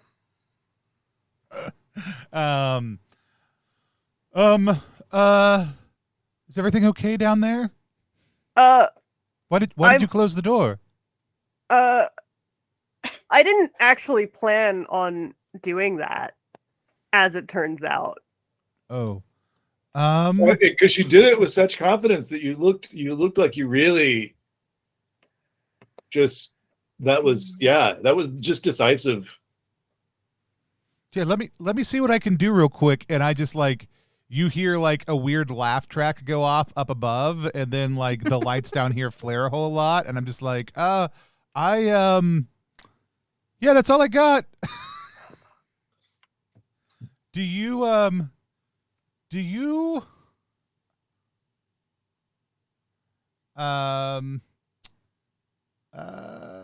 Richard, what do we got? What else do we see as far as paranormal Oh, activity? yeah, I happening was trying to think of the so over the loudspeaker system, you hear the sting, the musical sting of like building tension, like straight out of either Halloween or Friday the 13th. That means like you've just realized something is terribly wrong, but nothing has gone terribly wrong yet. You haven't seen like Jason or Michael yet, but you've heard the thing that is like spells your doom. Interesting. Okay. Okay. Well, Grimble, quit messing with the mini disc player up there. That's so weird. It wasn't me this time. Hold on. I'm gonna make the ghostly encounter yeah. move. Because now So in the ghostly encounter move. the ghost go ahead. the ghost has come back into the sound system then, and that means like we're both in here. Yeah. And I'm going to let the ghost. I'm going to use my filled with regret move. Also, so talk me through, Alicia, how I might want to sequence these. Is it going to be better to do Okay. ghostly encounter? I move would say first? Yeah, I would say let's start with the ghostly encounter move and then go Cool. into your character's Awesome. move. So the ghostly encounter So- move, when you have an interaction with a ghost while investigating, choose 1 from below. If the interaction is related to your personal haunting, choose 2.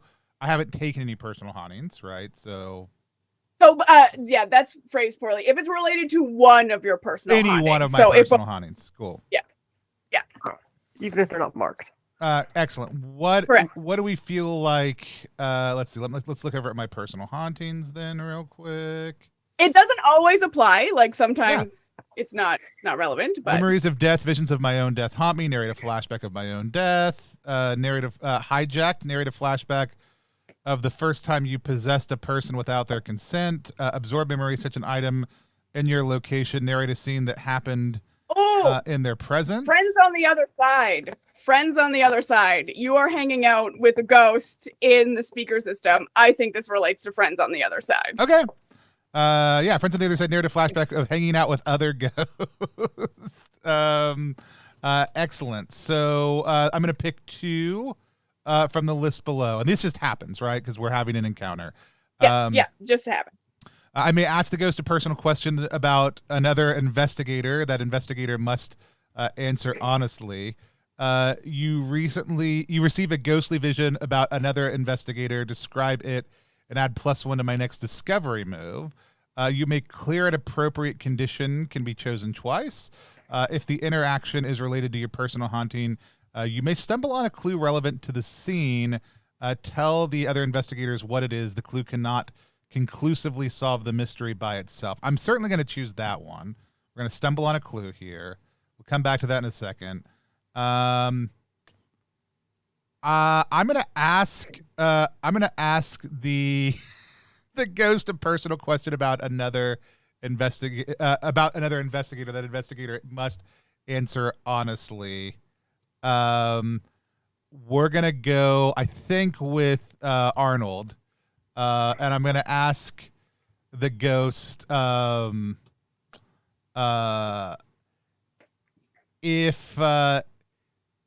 if there's anything that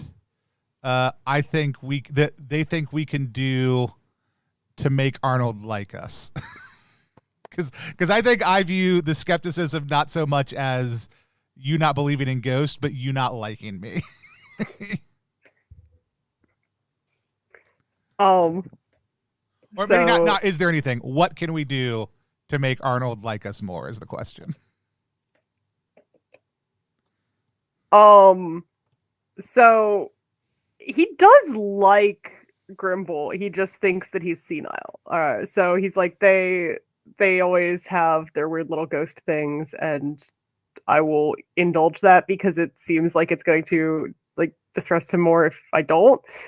But I think it's not a question of like interpersonal dislike. However, one solid that could be done is Arnold, again, does not believe in ghosts and really like would rather not be doing paranormal investigations for a career because he thinks that it's stupid and fraudulent, and is only really sticking around because he thinks Elspeth is really, really cool and wants to get to know her better. So the secret would be to like engineer split up reasons so that he could get alone time and like talk to the cool science Excellent lady. Excellent. Good to know. I love that. Is that all right, Alicia? You good with that? Yeah, if that's cool with you. Yeah, that the subplot of cool. And then if the interaction is related to my personal haunting, which we already established it was, you can stumble on a clue relevant to the scene. Tell the other investigators what it is. The clue cannot conclusively solve the mystery. Let's see. We've got a lot of sound stuff going on right now, and I've got a sound motif thanks to Richard in my background. Let's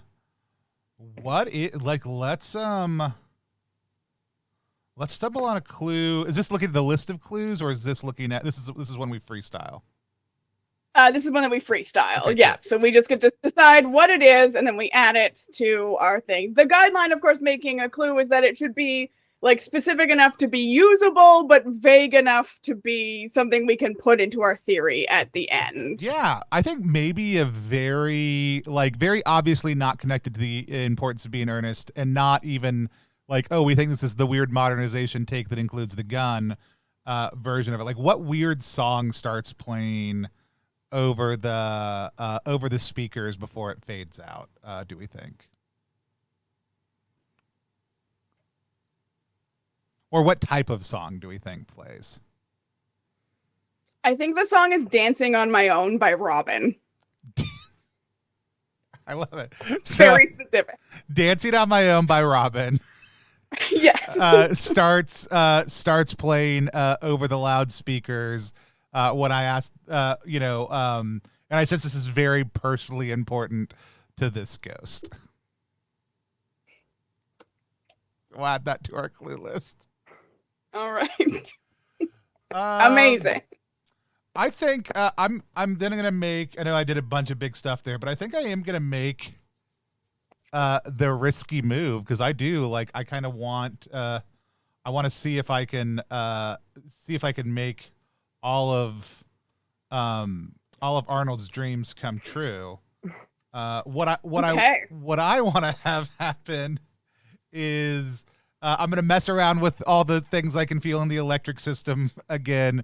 And I'm gonna like kind of use lights below to kind of like guide people different places. Like, and I'll tell Arnold like, oh, like you go stand here, and kind of try to position people, and then like activate like a lift that'll bring just Arnold and just Arnold and Elspeth up, but then like open up a back exit for RJ to be able to get out backstage. All right, that sounds good to me. What am I afraid of? What are you afraid is going to go wrong? I'm afraid what I'm afraid is going to go wrong is that I'm going to mix up the pairings. Like that I'll get the wrong two people isolated. Cuz there's like romantic like lightly romantic music is going to kick in immediately as whatever happens also too. Like it's going to be awkwardly heavy-handed. All right. Yeah, what do we think you're going to use for this? I don't know. I say the weirdest things. I mean, I do. Ghosts are heavily like intuition oriented. This does feel. Yeah.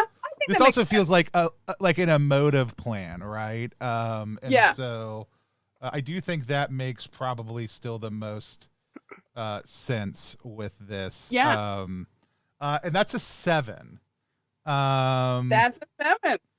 So we could play it out a little bit. Then I'll decide if maybe I want to all right. Yeah, retcon it depending on that. Yeah. So one of us, anyone with an idea, is going to tell you how your actions have left you vulnerable. Does anyone have any ideas? I think that you get distracted and that it's going to give the actual ghost in the machine a chance to push you out of the machine. You won't be in there anymore. Oh, I do love being in. Which is maybe a good or a bad thing. It's up to you. But I think that is potentially. I do love being in the machine, but that does feel like a good complication. Yeah, so let's see how that would play out. Like, what would it look like as I come out of the machine, do we think? Like, what happens to Grimblesby so we would see, like all of a sudden, Arnold and Elspeth whoop, pop up into the mansion set with like a gentle song played in the background and some low lighting. There's a very ethereal like fire in the fireplace. It's not 100% real. I think as we're just like gazing into each other's eyes, the only communication you've had with us has been through the headset. So I think that you're like gonna ooze out of the headset and like plop right between us in the middle of this romantic thing you have set up. What if it's there? I like that. I like that. What if it's like so dark, like there's just enough light to see that there's another person there, and like y'all reach out hands, and like it looks like they're about to touch, but then like my hand, like them and like sticking halfway out of the headset. And I'm like, oh, good, we all found each other. I like that. And I then personally like the that. normal lights all pop back up. Is everybody good with that? Yeah. Now RJ is just But off we're not all alone by together, though. themselves. But I'm still stuck in the trap room. No, I thought RJ had found there was like his you way. see Gotcha. Okay. you see like a backstage, a different exit like pop up. Oh, so I'm just wandering around. Take you a between minute to dark get to curtains. us. Yeah. Right. I'm just wandering around between dark curtains. Yeah, we're on stage, you're backstage, lost in the curtains. And we actually Okay. functionally have transitioned. Hold on. I know that it's supposed to be a random pick, but since we did some fictional positioning, let me I think it makes sense. let me just look at the list, and I bet you we may just be there. Actors lounge, box seats, dressing rooms. There's the wing.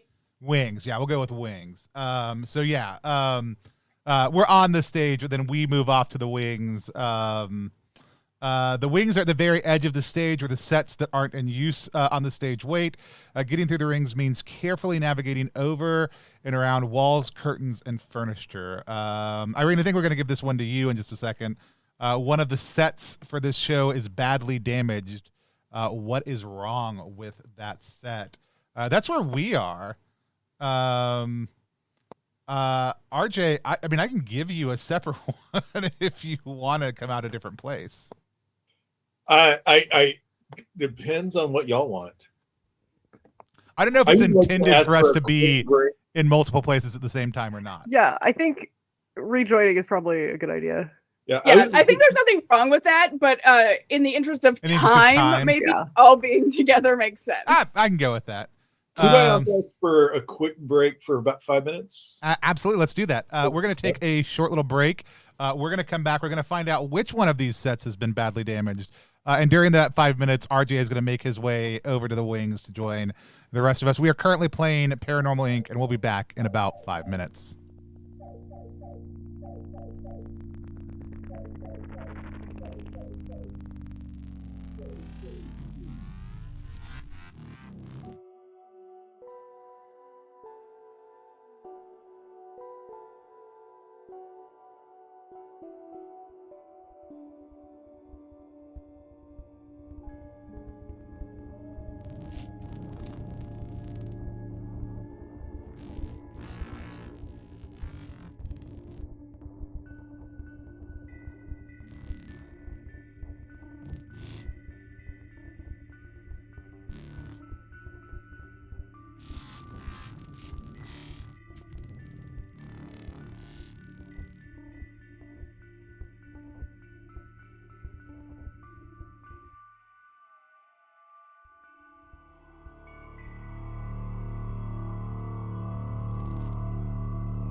Again, and we are back again here on Plus One EXP playing Paranormal Inc. At the Phantom of the Opera.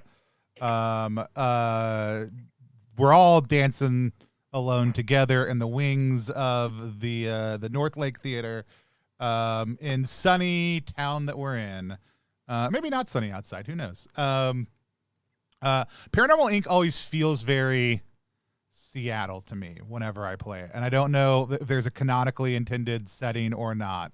But anytime I read It's through in it, Canada because I'm in Canada, so everything That's I make great. is set in Canada. you know what the best thing about saying Seattle in that situation? Seattle is the Canada of the U.S. Like it's so close to it that it's basically the same thing. You can swap in Vancouver, no one will notice. Yeah. And so, like we tell everybody it's set in Seattle, but everybody knows it's filmed in Canada because it's better to do that for a number of reasons.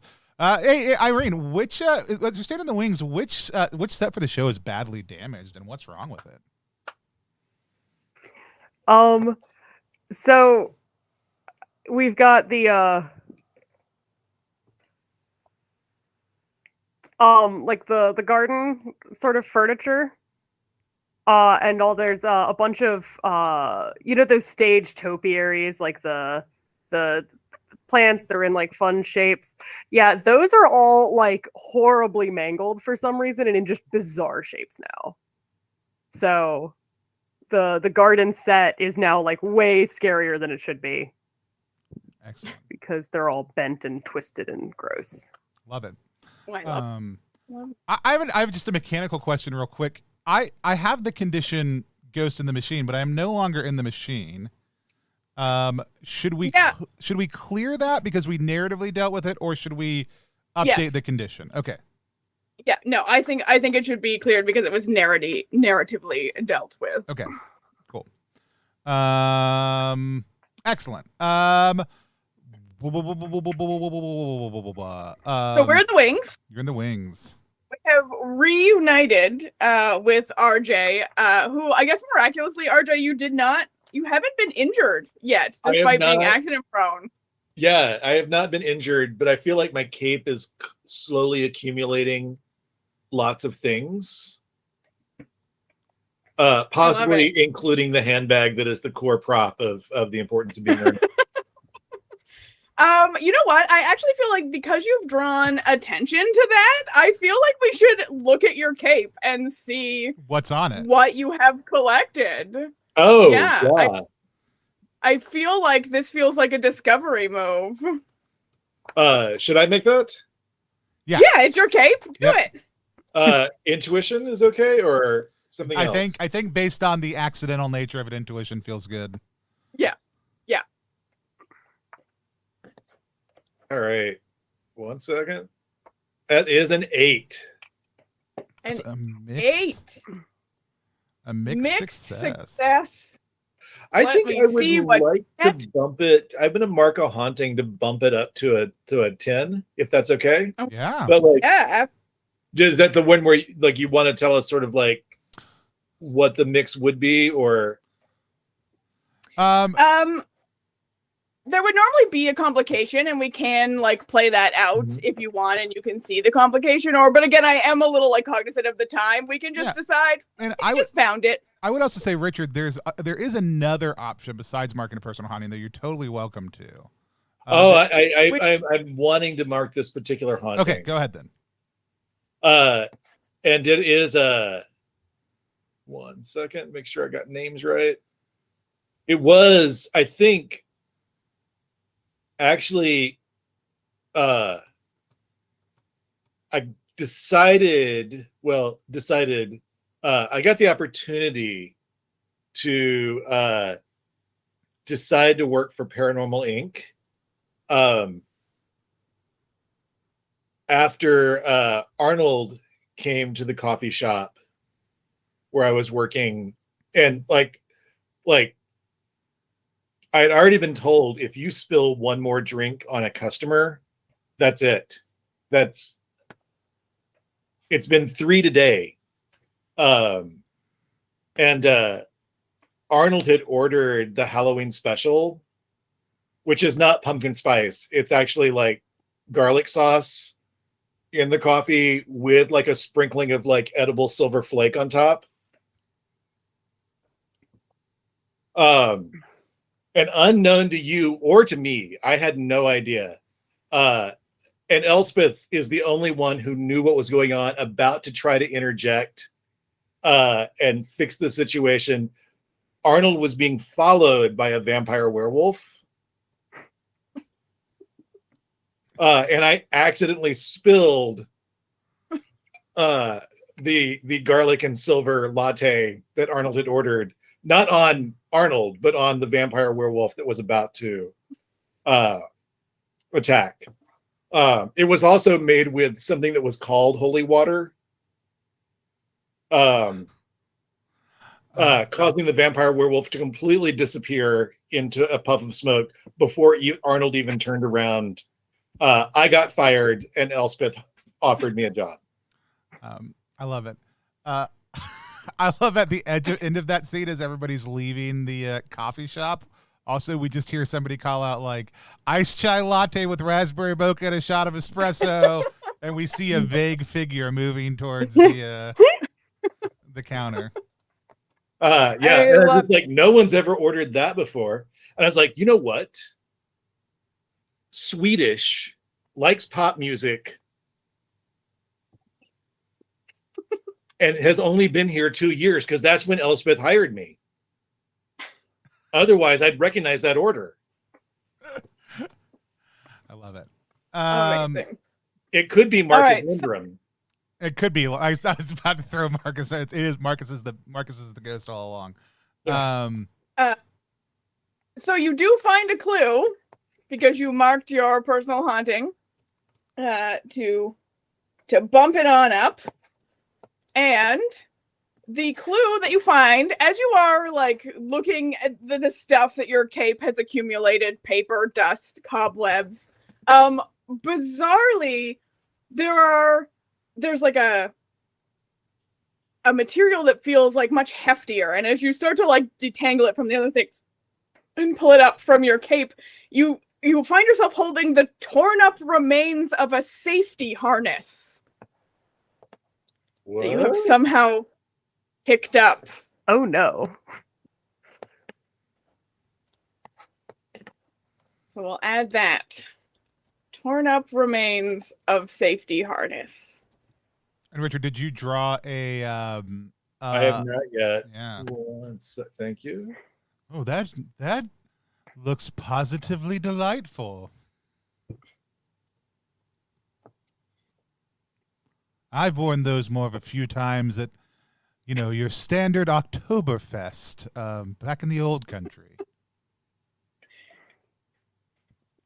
It seems strange that it would just be laying around somewhere for RJ to sweep up in his path.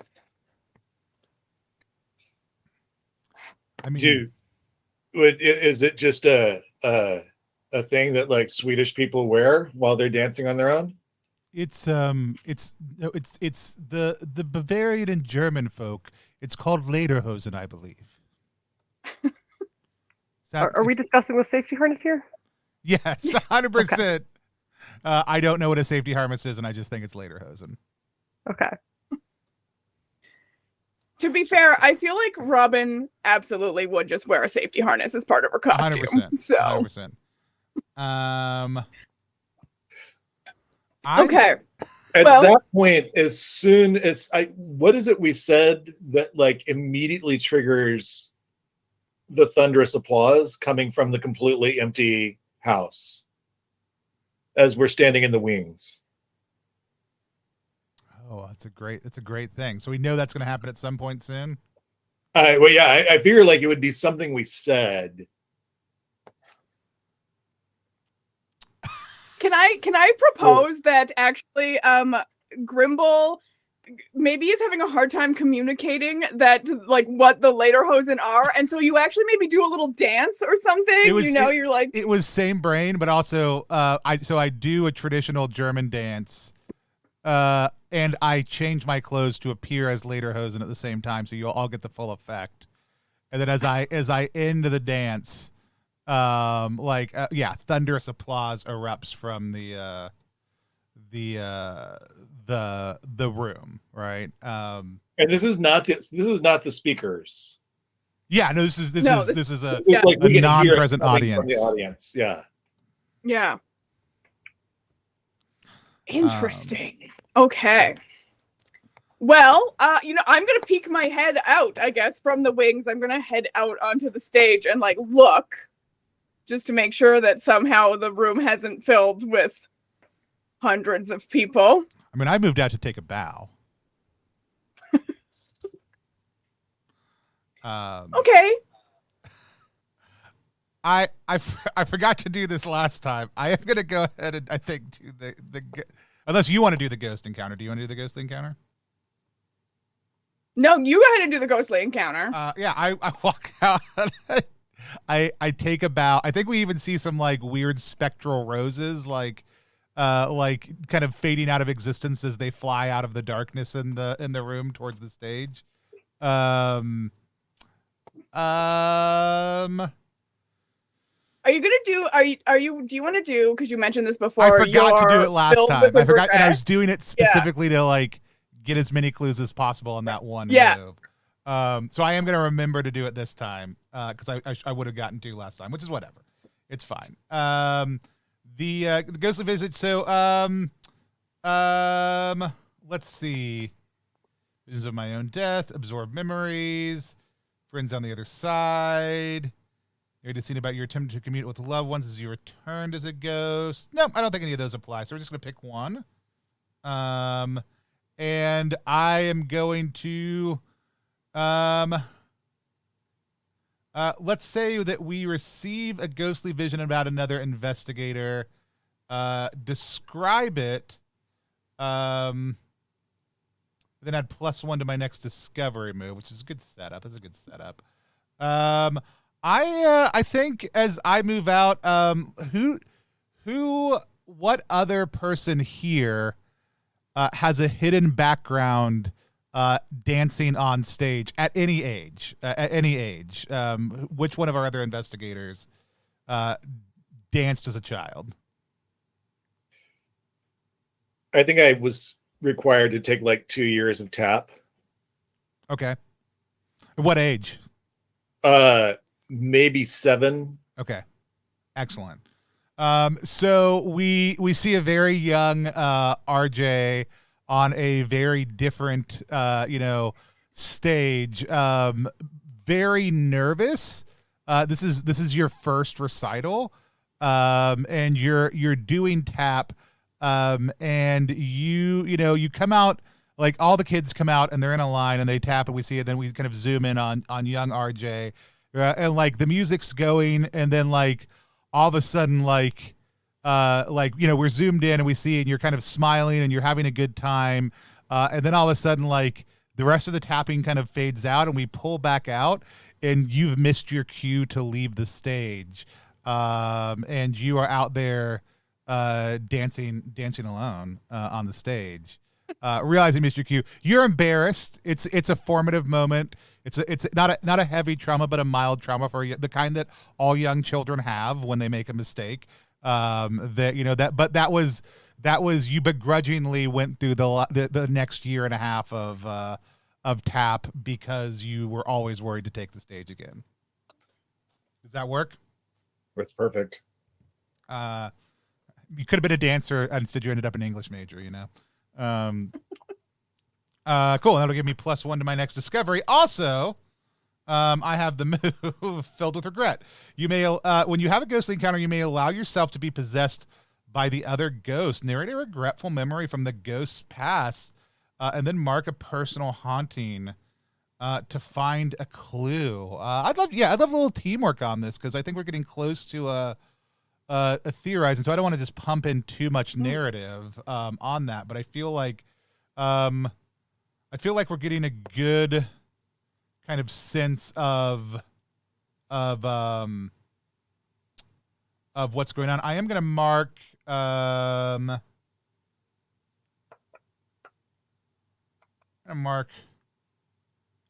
familial haunting.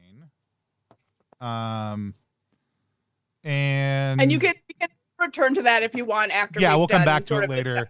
Yeah. Maybe even as a post-credit scene. Yeah. But yeah, we'll mark familial haunting off, which is about me trying to communicate with my loved ones when I first came back as a ghost. Yeah, so I feel like we've got a lot of things going. What are kind of some of our senses of this ghost right now? And what kind of memories do we think we might pick up on? Do we feel like they were a performer here of some sort? I think it makes sense that that would be the case, that they were a performer and maybe maybe a musician or a dancer. We have things kind of going in both directions, you know. I think maybe we see a backstage, like a green room, that is a like, and maybe we hear Robin's Dancing Alone like playing on vinyl for whatever reason, just because it feels right. Like this is a real aficionado. They got it. They went to the live show, got it pressed. Lights are low, and we see they've got we see like I think a bottle of like maybe pain medication, and then like an ice pack and some other stuff that suggests just like an injury. And it's just this really kind of quick sense of them being in a green room after a show, recovering from the performance that they just pushed themselves to do. Does that feel good to everybody? Yeah, I think that sounds good. Then I'll need a clue. Yeah. I'm going to draw is what I'm going to do. That's important. I think that I want this clue to come, I think, in the vision. We're gonna say it comes in this vision that you get. And so the scene that you've set, the along with the other kind of like things that are around them after this thing, there is a crumpled up note, and the person that we're seeing opens it up and it says "I know" in big angry letters, and then they crumple it up again. Wow. Someone knows. And where was that? That was in like a dressing room or a green room. Okay, gotcha. Okay. Thank you. Which means if we want to, we can go to another location. If we want to look around for the place that it was. I like that. Yeah. Okay. Yeah, let's do it. Let's see. I feel like we've got a little bit of story. We're hungry now. We're chasing. Yeah, we're getting more. We're getting close to that. Yeah. That sweet theorized moment. Yeah, this feels good. It wasn't actually a dressing room. It was the actors' lounge. It's a big room full of mismatched chairs where actors can relax, read, or chat while they're waiting for their scene. Paint the scene. These actors have a good luck ritual that involves leaving certain objects or a small makeshift shrine in one of the corners of the lounge. What did they leave there? Ooh, let's do this word traditional paint the scene. Let's all name a thing we see sitting there. So I think we see somebody has left a buffalo nickel with their initials on it. It says EG on it that they've placed on that altar. What's one of the other things that we see? We just go around. Alicia? The first a ticket stub from the first show that someone ever saw has been left behind there. Richard, got one? A copy of the theatrical performance script of The Crucible. Their first high school role. Excellent. Which was actually just a read aloud in English class, probably. But it gave them the bug. And yeah. So, Irene, how about you?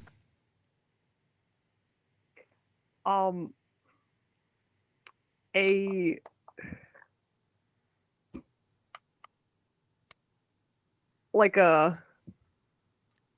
really ornately decorated, like, large rock that sort of has etching marks around it, as if from every show that this person has participated in. Love it. Awesome. So we've got this shrine in the corner. I think we can easily see the mirror that used to like what was in the vision, right? Obviously, there's none of the same accoutrement on it. The room's changed a little bit since that vision, but we get that same kind of sense of the space. And the good question is there anyone in the room? I think probably. 2. Courtney Van Noyes, the stage manager.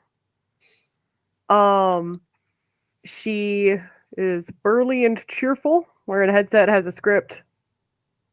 And as you guys enter, she says, hey, y'all must be the exterminators that Mr. Burke sent. I have 3 minutes and 12 seconds to talk. So what can I do for you? Sort of makes it clear that she's in on it a little bit.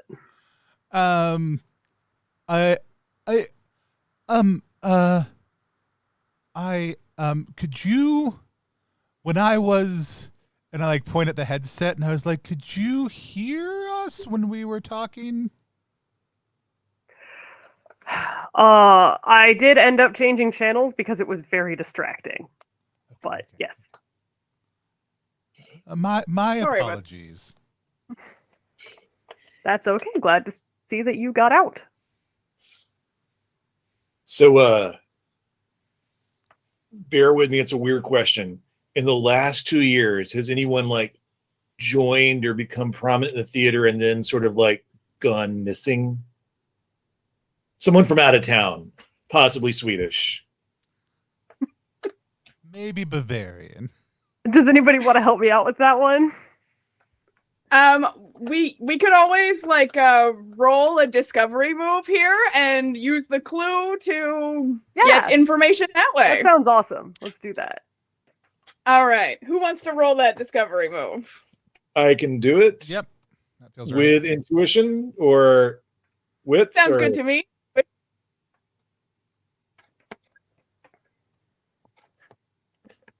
That is a 9. Awesome. All right. So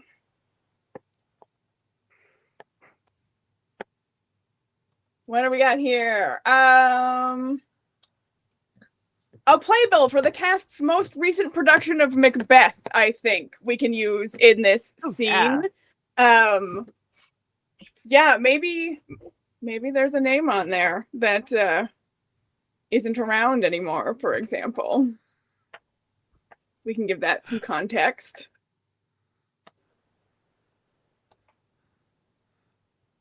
We could always just... No, I like that. What if... Go ahead. Oh, I was just gonna say, like, because in the spirit of keeping things like fairly vague for our theorizing, you could always just like knowingly slide the playbill kind of like across to us, and then be like, "Oh, now I have to go." Do, do, do. Yeah, because my Grimble definitely says Macbeth out loud while the stage manager is standing there, like quizzically. You know, I think the complication is they're like we had some out of towners in this. When I say Macbeth, and then they like immediately walk out to leave the curse of the Scottish play behind. Yeah. Or, you know, swears and is like, man, I don't have time to do this whole thing, and like goes to do the running around 3 times. Like, love that. Yeah. Yeah. So the complication is we no longer can get any more information from her. She got pieced out. All right. So where are we at here? We do have, just so you know, we do have 6 clues for complexity 6. If we want to try to theorize, we would be just rolling a straight roll right now. If we want to try and wrap it up to find a little bit more information, we can do that. I'm okay if we want to go ahead and move to theorize, because I mean, worst case scenario, we roll back. We fail. We're wrong. We're wrong. Yeah. So, which is all, I mean, is a fun thing to explore also too. So, does anybody else have anything they want to do in the scene? Oh, Richard, did we draw a supernatural thing for this room yet? We have not. Let's do that, and then we can resolve that and do theorize. Probably feels good.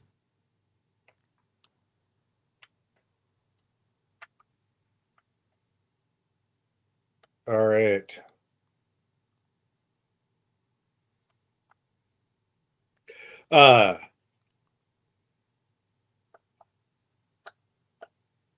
So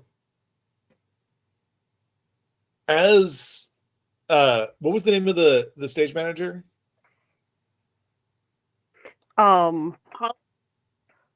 Courtney. As Courtney leaves, we're not sure if she accidentally hit the light switch, but like all the lights go out, like all of them, even like the little like, glowing lights from things people have left plugged in, go out. And then they stutter for a second and then they come back on. And then we realize that all of us have switched outfits.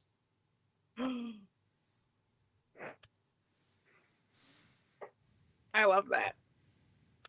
Who's the warthog now? I feel very warthoggy, unless Excellent. Yeah. I just got to know who's wearing ghost clothes all of a sudden. That's the most interesting part of that.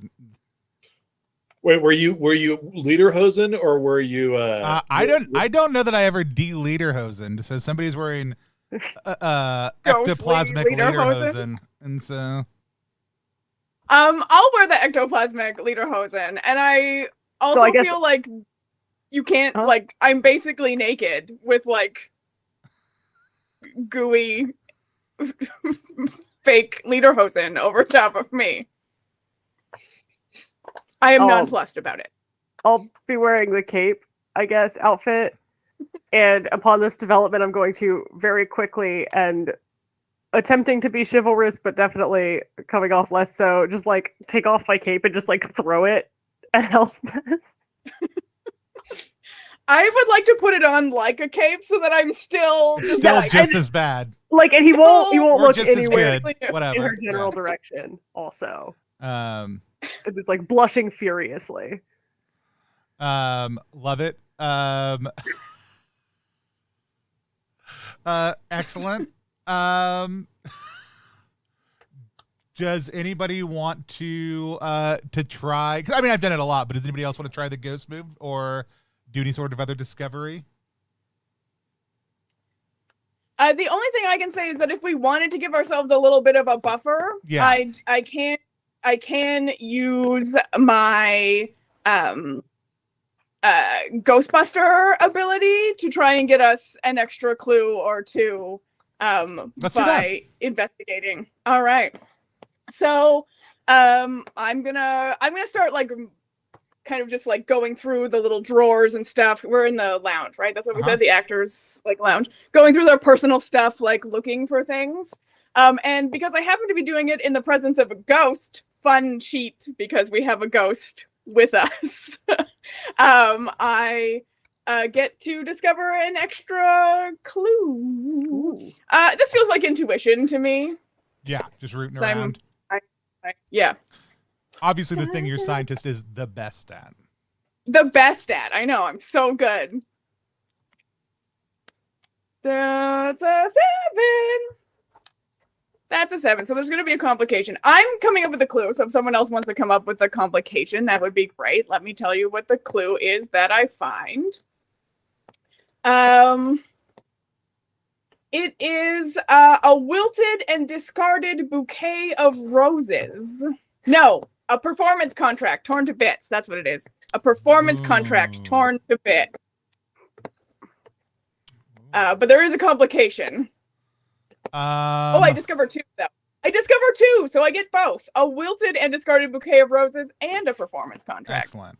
To bits. The complication on the contract is that when you pick it up, the electric plasmic goop gets on the details that would tell us who it is. Oh, yeah. Oh, that's good. Well, but that's not going to help us for our theorizing, is it? So I will mark personal haunting to bump it up so that actually I smartly pick up the piece of paper using the cape part to protect it from that. Love it. So now we have 7 clues that we can work into our theory. We have 7 or do we have 8? Because you just got 2, right? Yeah, we had 5. Oh, I thought now we had 6 before. I thought we were at 5. Oh, right, 8. Oh, no, you're right. Yeah, we have 8. Yeah, math. Awesome. Okay, well, and we have 8. we do have to do the theory. We may not have 8, right? Because we have to figure out how they all work in. Correct. Yes, we have to figure out how they're going to work. Yeah. Okay. We have a potential right. 8, and so We have a potential 8. So is there anything anyone else wants to do before we move into our theorize? What were all the clues again? yeah, we'll go back through them.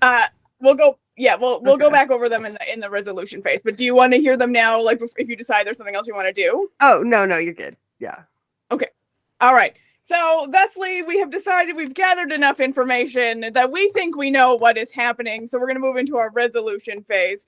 In this phase, we have exactly one thing to do. That's the theorize move. When we have an open, freewheeling discussion about the solution to a mystery based on the clues that we have uncovered, and we reach a consensus, we're going to roll plus the number of clues found minus the mystery's complexity. And then we see if we are correct. So we do need to work all these clues in to figure out what's going on in order to use them for the roll. So does anyone have a starting idea of what's going on? Is it just Robin? Is it just it's Robin? Yeah, and contrary to, so like we're in I just because another card from Brindlewood Games, you're kind of looking for the who done it oftentimes out of the NPCs. In this situation, we're really theorizing about what is the haunting taking place, and all the NPCs we met are alive, so they are not suspects per se, right? They may have given us information. No, correct. I mean, they may have been involved in the demise of that individual, but they are not. They're not necessarily who we're looking at in this mystery. Correct. Okay, yes. Cool. Yeah. So no, they which I like. They can it's absolutely be involved. We can work them in. Anything that we talked about is fair game for including in the mystery. But our goal is to theorize who is doing the haunting and how we can get them to go. Yeah. I like the idea from a number of things that we have there. About some sort of in some of the stuff we've revealed, some sort of performance partnership that broke up, and maybe the ghost is the one who was kind of abandoned in that partnership. Does that make sense? In some way, shape, or form? Or I like that. Did somebody else have a different tack they wanted to take completely? I was thinking along the same lines, I think, but possibly who was the first couple we met? The Delacroix. The Delacroix. Yeah. The Delacroix may have been getting rid of the new talent to make space for somebody they preferred. So I also have a thought about I think they are explicitly involved in what the shenanigans that went on. 100%. I'm wondering if they knew that Preston was faking things, and they wanted and like from what they said, I wonder if they wanted a really haunted theater, not just a seemingly haunted theater. Oh yeah. Yeah, they were trying to spice up the hauntings for money. Yeah. Like it was about new talent, but it was about moving backstage Bill out and moving a real ghost in. I like that. Oh, wow. Fun. That's fun. Okay. How do we feel about that as our starting point? Good? Good. Yeah. All right. Let's also start to chat work if you some have of these thoughts, let us clues in. know.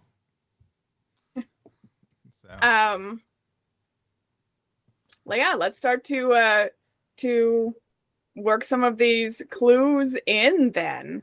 Okay, I have a pretty dark potential solution that might bring clues in. So I'm just going to double check our lines and fails here. What if they drove someone to suicide? Because we have the arsenic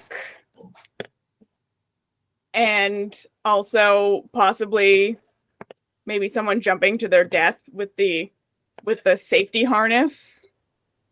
Oh yeah, safety harness I had not thought about.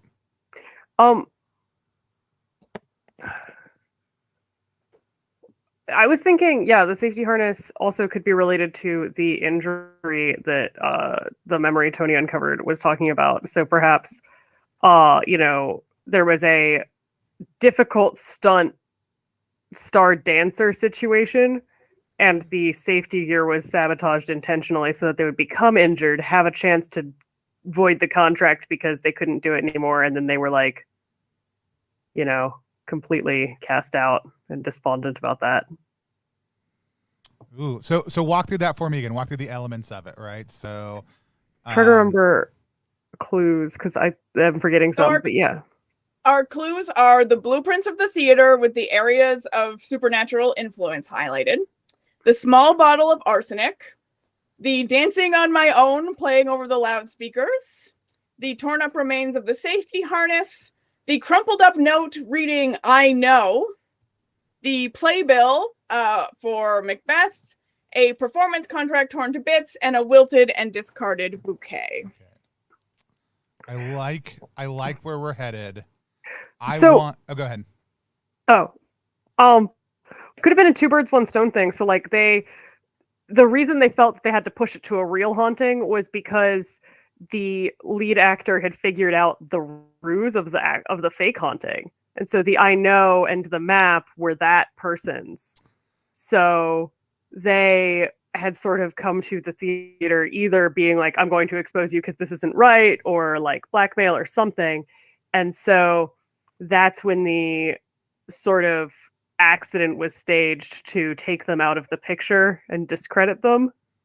And then the arsenic could have been more sinister in a murder staged to look like a suicide to shut them up for good. And Cassie in the chat says, could the "I know" be related to the safety harness sabotage? I like almost there being a double whammy here, right? Like there's some blackmail that happens. There's something, there's kind of basically, there's an accidental death and then there's a poisoning. Like that this is maybe whatever partnership got kind of ruptured up or broken up. Like there was a moment at which like they had to turn on whoever their accomplice side of that was.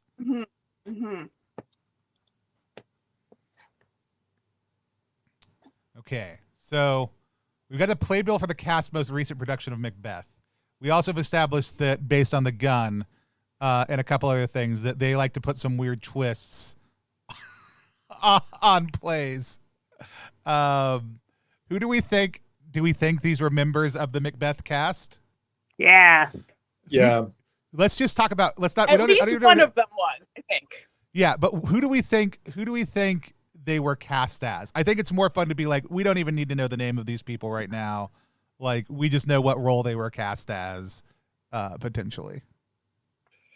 I feel like one has to be Macbeth and the other was Banquo. Like the other was like one got the lead and one got the smallest of the supporting roles, like the first person to get knocked off. We could also do like a literal Lady Macbeth, like the person cast as Lady Macbeth that gets a little power hungry, I like that. I was thinking that the harness mishap could have easily been engineered to happen to whoever was playing the ghost. That's what I was thinking also too. Like the ghost was. Oh, nice. Okay, yeah. So do we want a ghost Lady Macbeth corridor? Ooh. I mean, the ghost was Banquo's ghost, right? Wasn't it? Yeah. Yeah. So the ghost Lady Macbeth. All right. So I think we've definitely worked in that playbill and the torn up safety harness. If we say that like it's the person playing the ghost was like fell to their death in some way. Possibly because did they die or were they injured because of the memory and the contract and stuff? Good question. They definitely fell, regardless. Yeah. Well, I was saying then the poison could have been finishing the job instead of a second death. Right. No, that's a good idea. Yeah. Performance contract torn to bits. Let's go with and I actually like so we've got the I know this is stepping back. So we've got the the ghost, and we've got the playbill, so we know that. I actually like the blueprints of the theater with areas of supernatural influence highlighted. The way we played it, I like it as that's actually how the Delacroix figured out there was no actual haunting. Like, they're wealthy people who had this map commissioned, and when they brought it in, nothing was lit up, and they were like, there is no ghost. I love that. Oh, that's good. We have to solve that. And then even the fact that, like, there is a ghost in the play, they're like, perfect solution. It's already a haunted play. It's a cursed play. There's a ghost in it. We make the fake ghost a real ghost. Problem solved. Damn. Integrating the I know note and the Delacroix. The I know note could have been to Preston about, like, I know about Brian. But we recognize one of the Delacroix handwriting because there's like a permanent, like, signature print of all the trustees for the theater at the back of the playbill. Oh, I like that. That's good. Yeah, I like that. That's great. That's a good one. Somebody clicked small All bottle right. of arsenic. Do we have that in play already? Yeah, because we said that the ghost falls and gets the injury, Okay. but is actually murdered by the arsenic. Awesome. That was floated earlier, which I That's think is good, a good way to do it. Yeah. Mhm. I think that's, Especially because they can pass off that first, like, falling, like, oh no, it was just backstage Brian, right? And then the Right. Delacroix will Yeah. be like, no, fuck. after do we have, let's see, wilted and discarded bouquet, torn up safety harness, we've got dancing with my own, a performance contract torn to bits, a wilted and discarded bouquet. So I desperately need dancing on my own to be Yeah, it needs to signify something just because it's such a great song. yeah. Maybe after the I think- go ahead. I was gonna say, I think that the person who played the ghost led a nightly warm up for the crew always to that song, and so, like, now that's how it's been communicating with people in Ooh, I its like that. ghostly Ooh. form.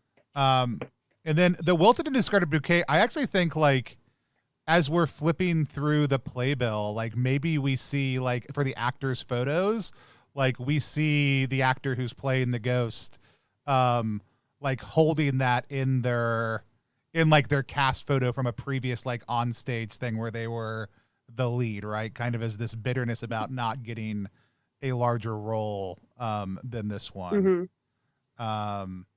We're at +1. We can roll as is, or we can try to work Fun. in Yeah. performance contract if we want to try. I think the performance contract is almost like a red herring. You know, I I like don't that. think that it matters really. Right. Okay. Excellent. All right. Would someone like to roll? Who wants to roll this theorize? You're gonna roll 2 dice and add +1. We're gonna find out can. if we're correct.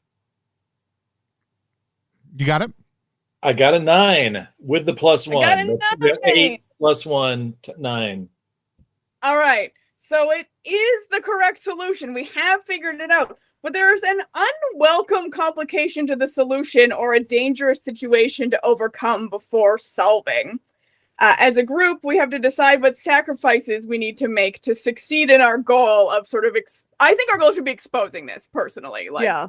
telling the truth about the, I think The the Delacroix. sacrifice would be that we are absolutely not getting paid.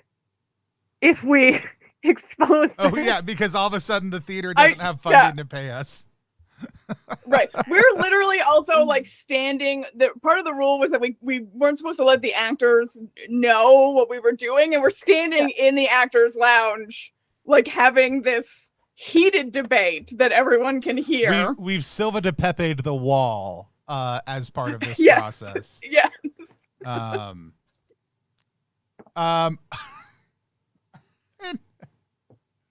I like also that, like, Arnold is really into this whole like all of the mechanics of the murder and like their motive, and he's like really like because he's like these people think ghosts are real, so it makes sense that they would try to make the fake ghost into a real ghost, but also keeps being like this murder totally happened, but all of the weird stuff now has really explanations that have nothing to do with it, and it's just a weird coincidence that we're uncovering a murder that happened. I like all of it.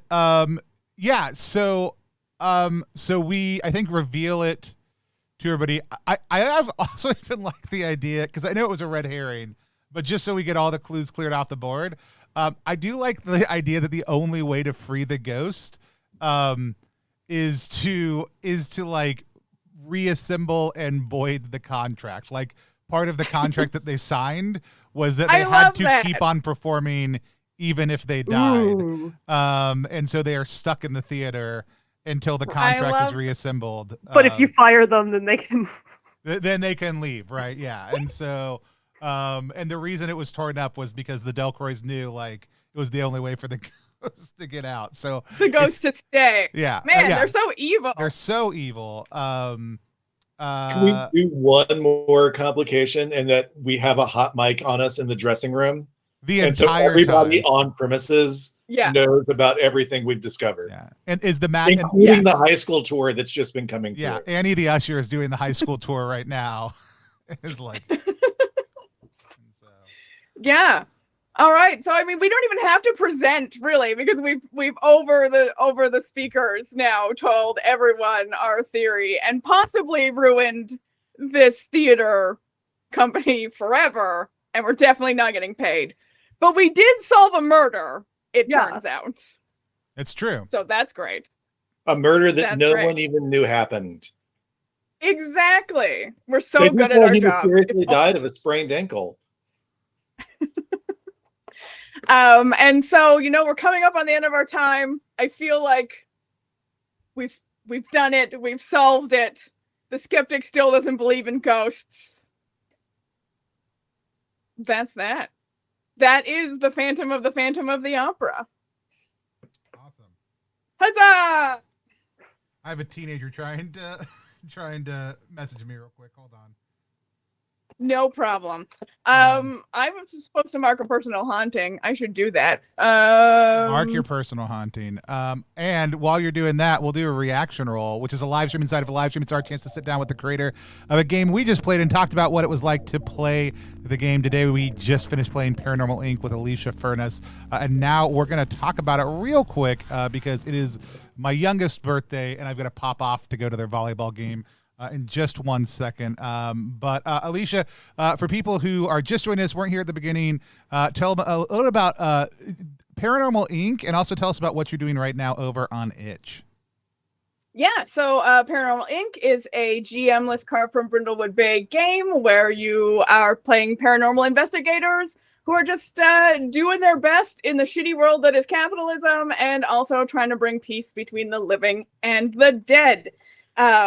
It uses cards to generate the world around you, and everyone has an equal hand in taking responsibility for that.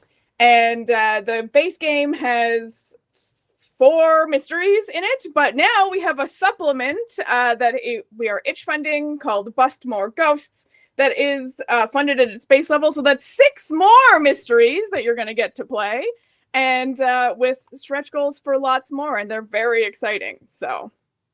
Awesome. And you go check out the itch funding campaign at TTRPG.link/BustMore. And go back it at whatever level you can, whatever level of support you can give is great. A lot of really great contributors on that project. But let's hear about what some of the other players we had with this thought. Irene, why don't you go ahead and tell people who you are, what you do, and what it was like to bust some more ghosts.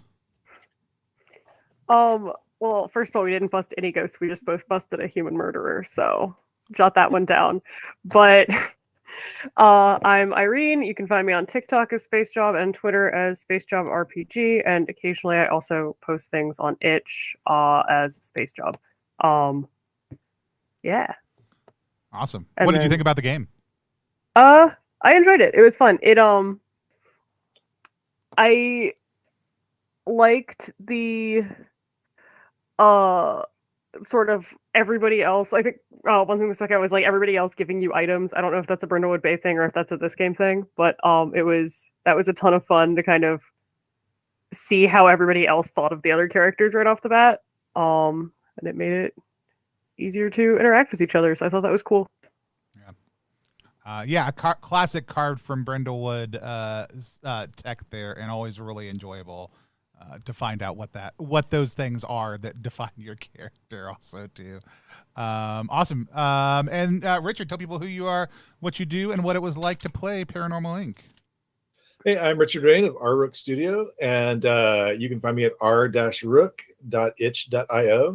And Alicia, I just got to say that like I've played a lot of GM-less / shared GMing games, and the structure of this one sort of fixed a lot of issues I've had with others, where like the shared GMing role just never quite lands, and then people try to like do things with shared GMing that are too generous, never get the plot moving. And this one really just like pushed forward from the get-go.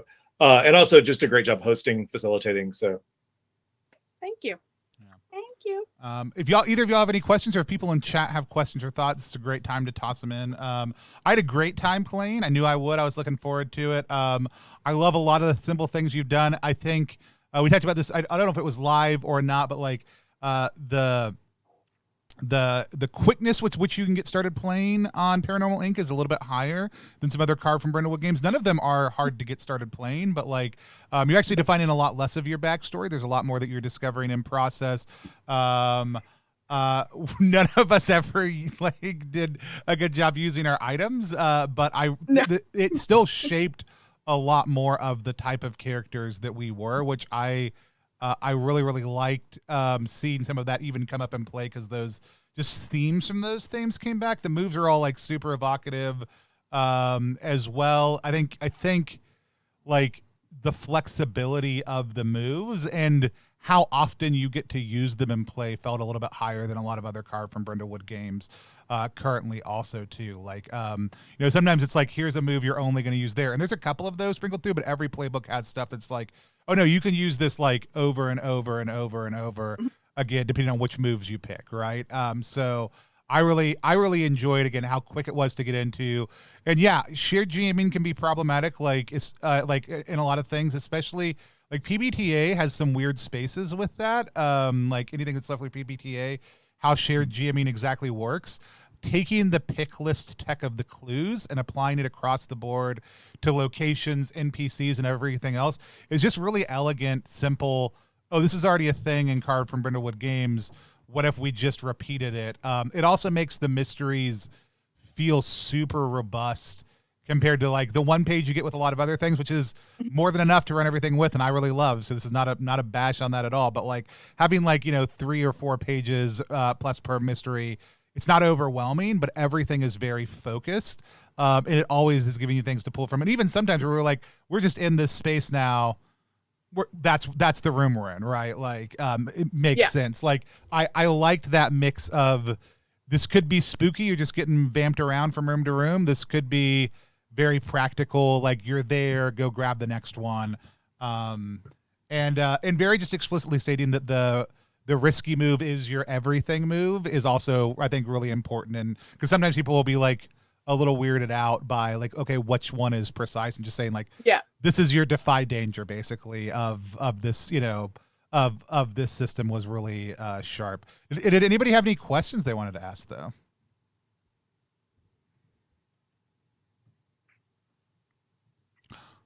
Cassie Mothman in the chat says, I love that this game offers prompts for you to build from as you play, as opposed to Fiasco, which front loads you with content, but leaves a lot to be desired in terms of game content. Take that, Bully Pulpit Games. Great observation. Also, if you want to make stuff for my game, you can sell it, unlike Billy Pulpit Games. So yeah. They're strict with their Fiasco rule sets. So. Yeah, you have make shit for this. Sell it. You have a game jam going right now, right? I do. Yes, the Paranormal Inc. Mystery Jam. Basically, if you want to write a mystery and sell it. You can come and join us. It's going on until the end of October. It's a great way to dip your toe in if you like want to make something, because writing a mystery was actually really not that hard. You just have to make lists of things, basically. So if you like to write lists, come and join us in the Paranormal Inc. Mystery Jam. Awesome. Gorgo Big wants to know, are there tools to help a group set up their own scenario? So you mentioned that there were some in there. There's the third-party ones going up. There's the expanded things right now. But if somebody wants to develop their own mystery just for their own table play, how do they go about doing that? Yeah, there is actually guidelines for that. Creating your own mystery in the book, which is basically saying, like, it does require a little bit of prep work. If you want to do it as a group, just like you would divide up the actual prompts in the game, give everyone one thing to write. So someone's going to write your location, someone's going to write your whatever, and you kind of communally decide what the setup is going to be. Awesome. Do you have any plans for additional playbooks? Because we didn't get to experience them all. But I love the ones that you do have. Any thoughts on other ones that you've thought? So I do actually have one other one published called The Tenderfoot. So if you want to be someone's like annoying kid sidekick, that's the one for you. I haven't developed any others at this point in time, although there are ideas. I know some people have experimented sort of like behind the scenes with making some. I've seen some cool ones, like an illusionist sort of magician character. Playbook was really neat. So I think there's a lot of room still for different archetypes to come through in this game. And hopefully I will make more eventually, but time. Awesome. And the ones we didn't get a chance to play today were the Medium, the Bookworm, and that's it. Those are the two we didn't get a chance to play. So those are two other options that are out there also. But I had a great time playing. I've got to pop off so I can go to a high school volleyball game and see my kiddo on their golden birthday. Probably lose. It's been a tough season. But you know what? Their entire team is really good about like going out and trying their hardest every time and not getting defeated by the lack of wins that have gone up on the board. So I had a blast. Again, I want to encourage people to go to TTRPG.link/BustMore. We've got a bunch of great streams coming up later on this week, specifically for Cult EXE. Are doing some great things over the weekend into next week. This Sunday, we're doing a character creation stream with Amit Moshe, who is the creator of City of Mist, which has one of the coolest, like, very artistic character creation processes that I've seen. It's very clunky in some ways because you're building a lot of tags, but it's a very cool PBA take. But everybody just uses pregens in City of Mist, and so I'm very excited to watch Amit sit down with Keegan and Sarah and go through that process. But again, Alicia, one more time, if people want to follow you and your work, what's the best place for them to look? You can look on my website, AliciaFurness.com, on Twitter at Alicia Furness, or on itch, AliciaFurness.itch.io. So awesome. Nice and easy. And we're going to have Alicia back on sometime soon to also run some of their other Brindlewood Bay game that's set in the jazz era. So we will see Alicia again more in the future, also just as a player here sometimes on +1 as well. But until next time, we don't have a good way to end these streams. And at this point, we're not interested in figuring one out. We're just going to wave at the camera until I take us off air. Bye, everybody.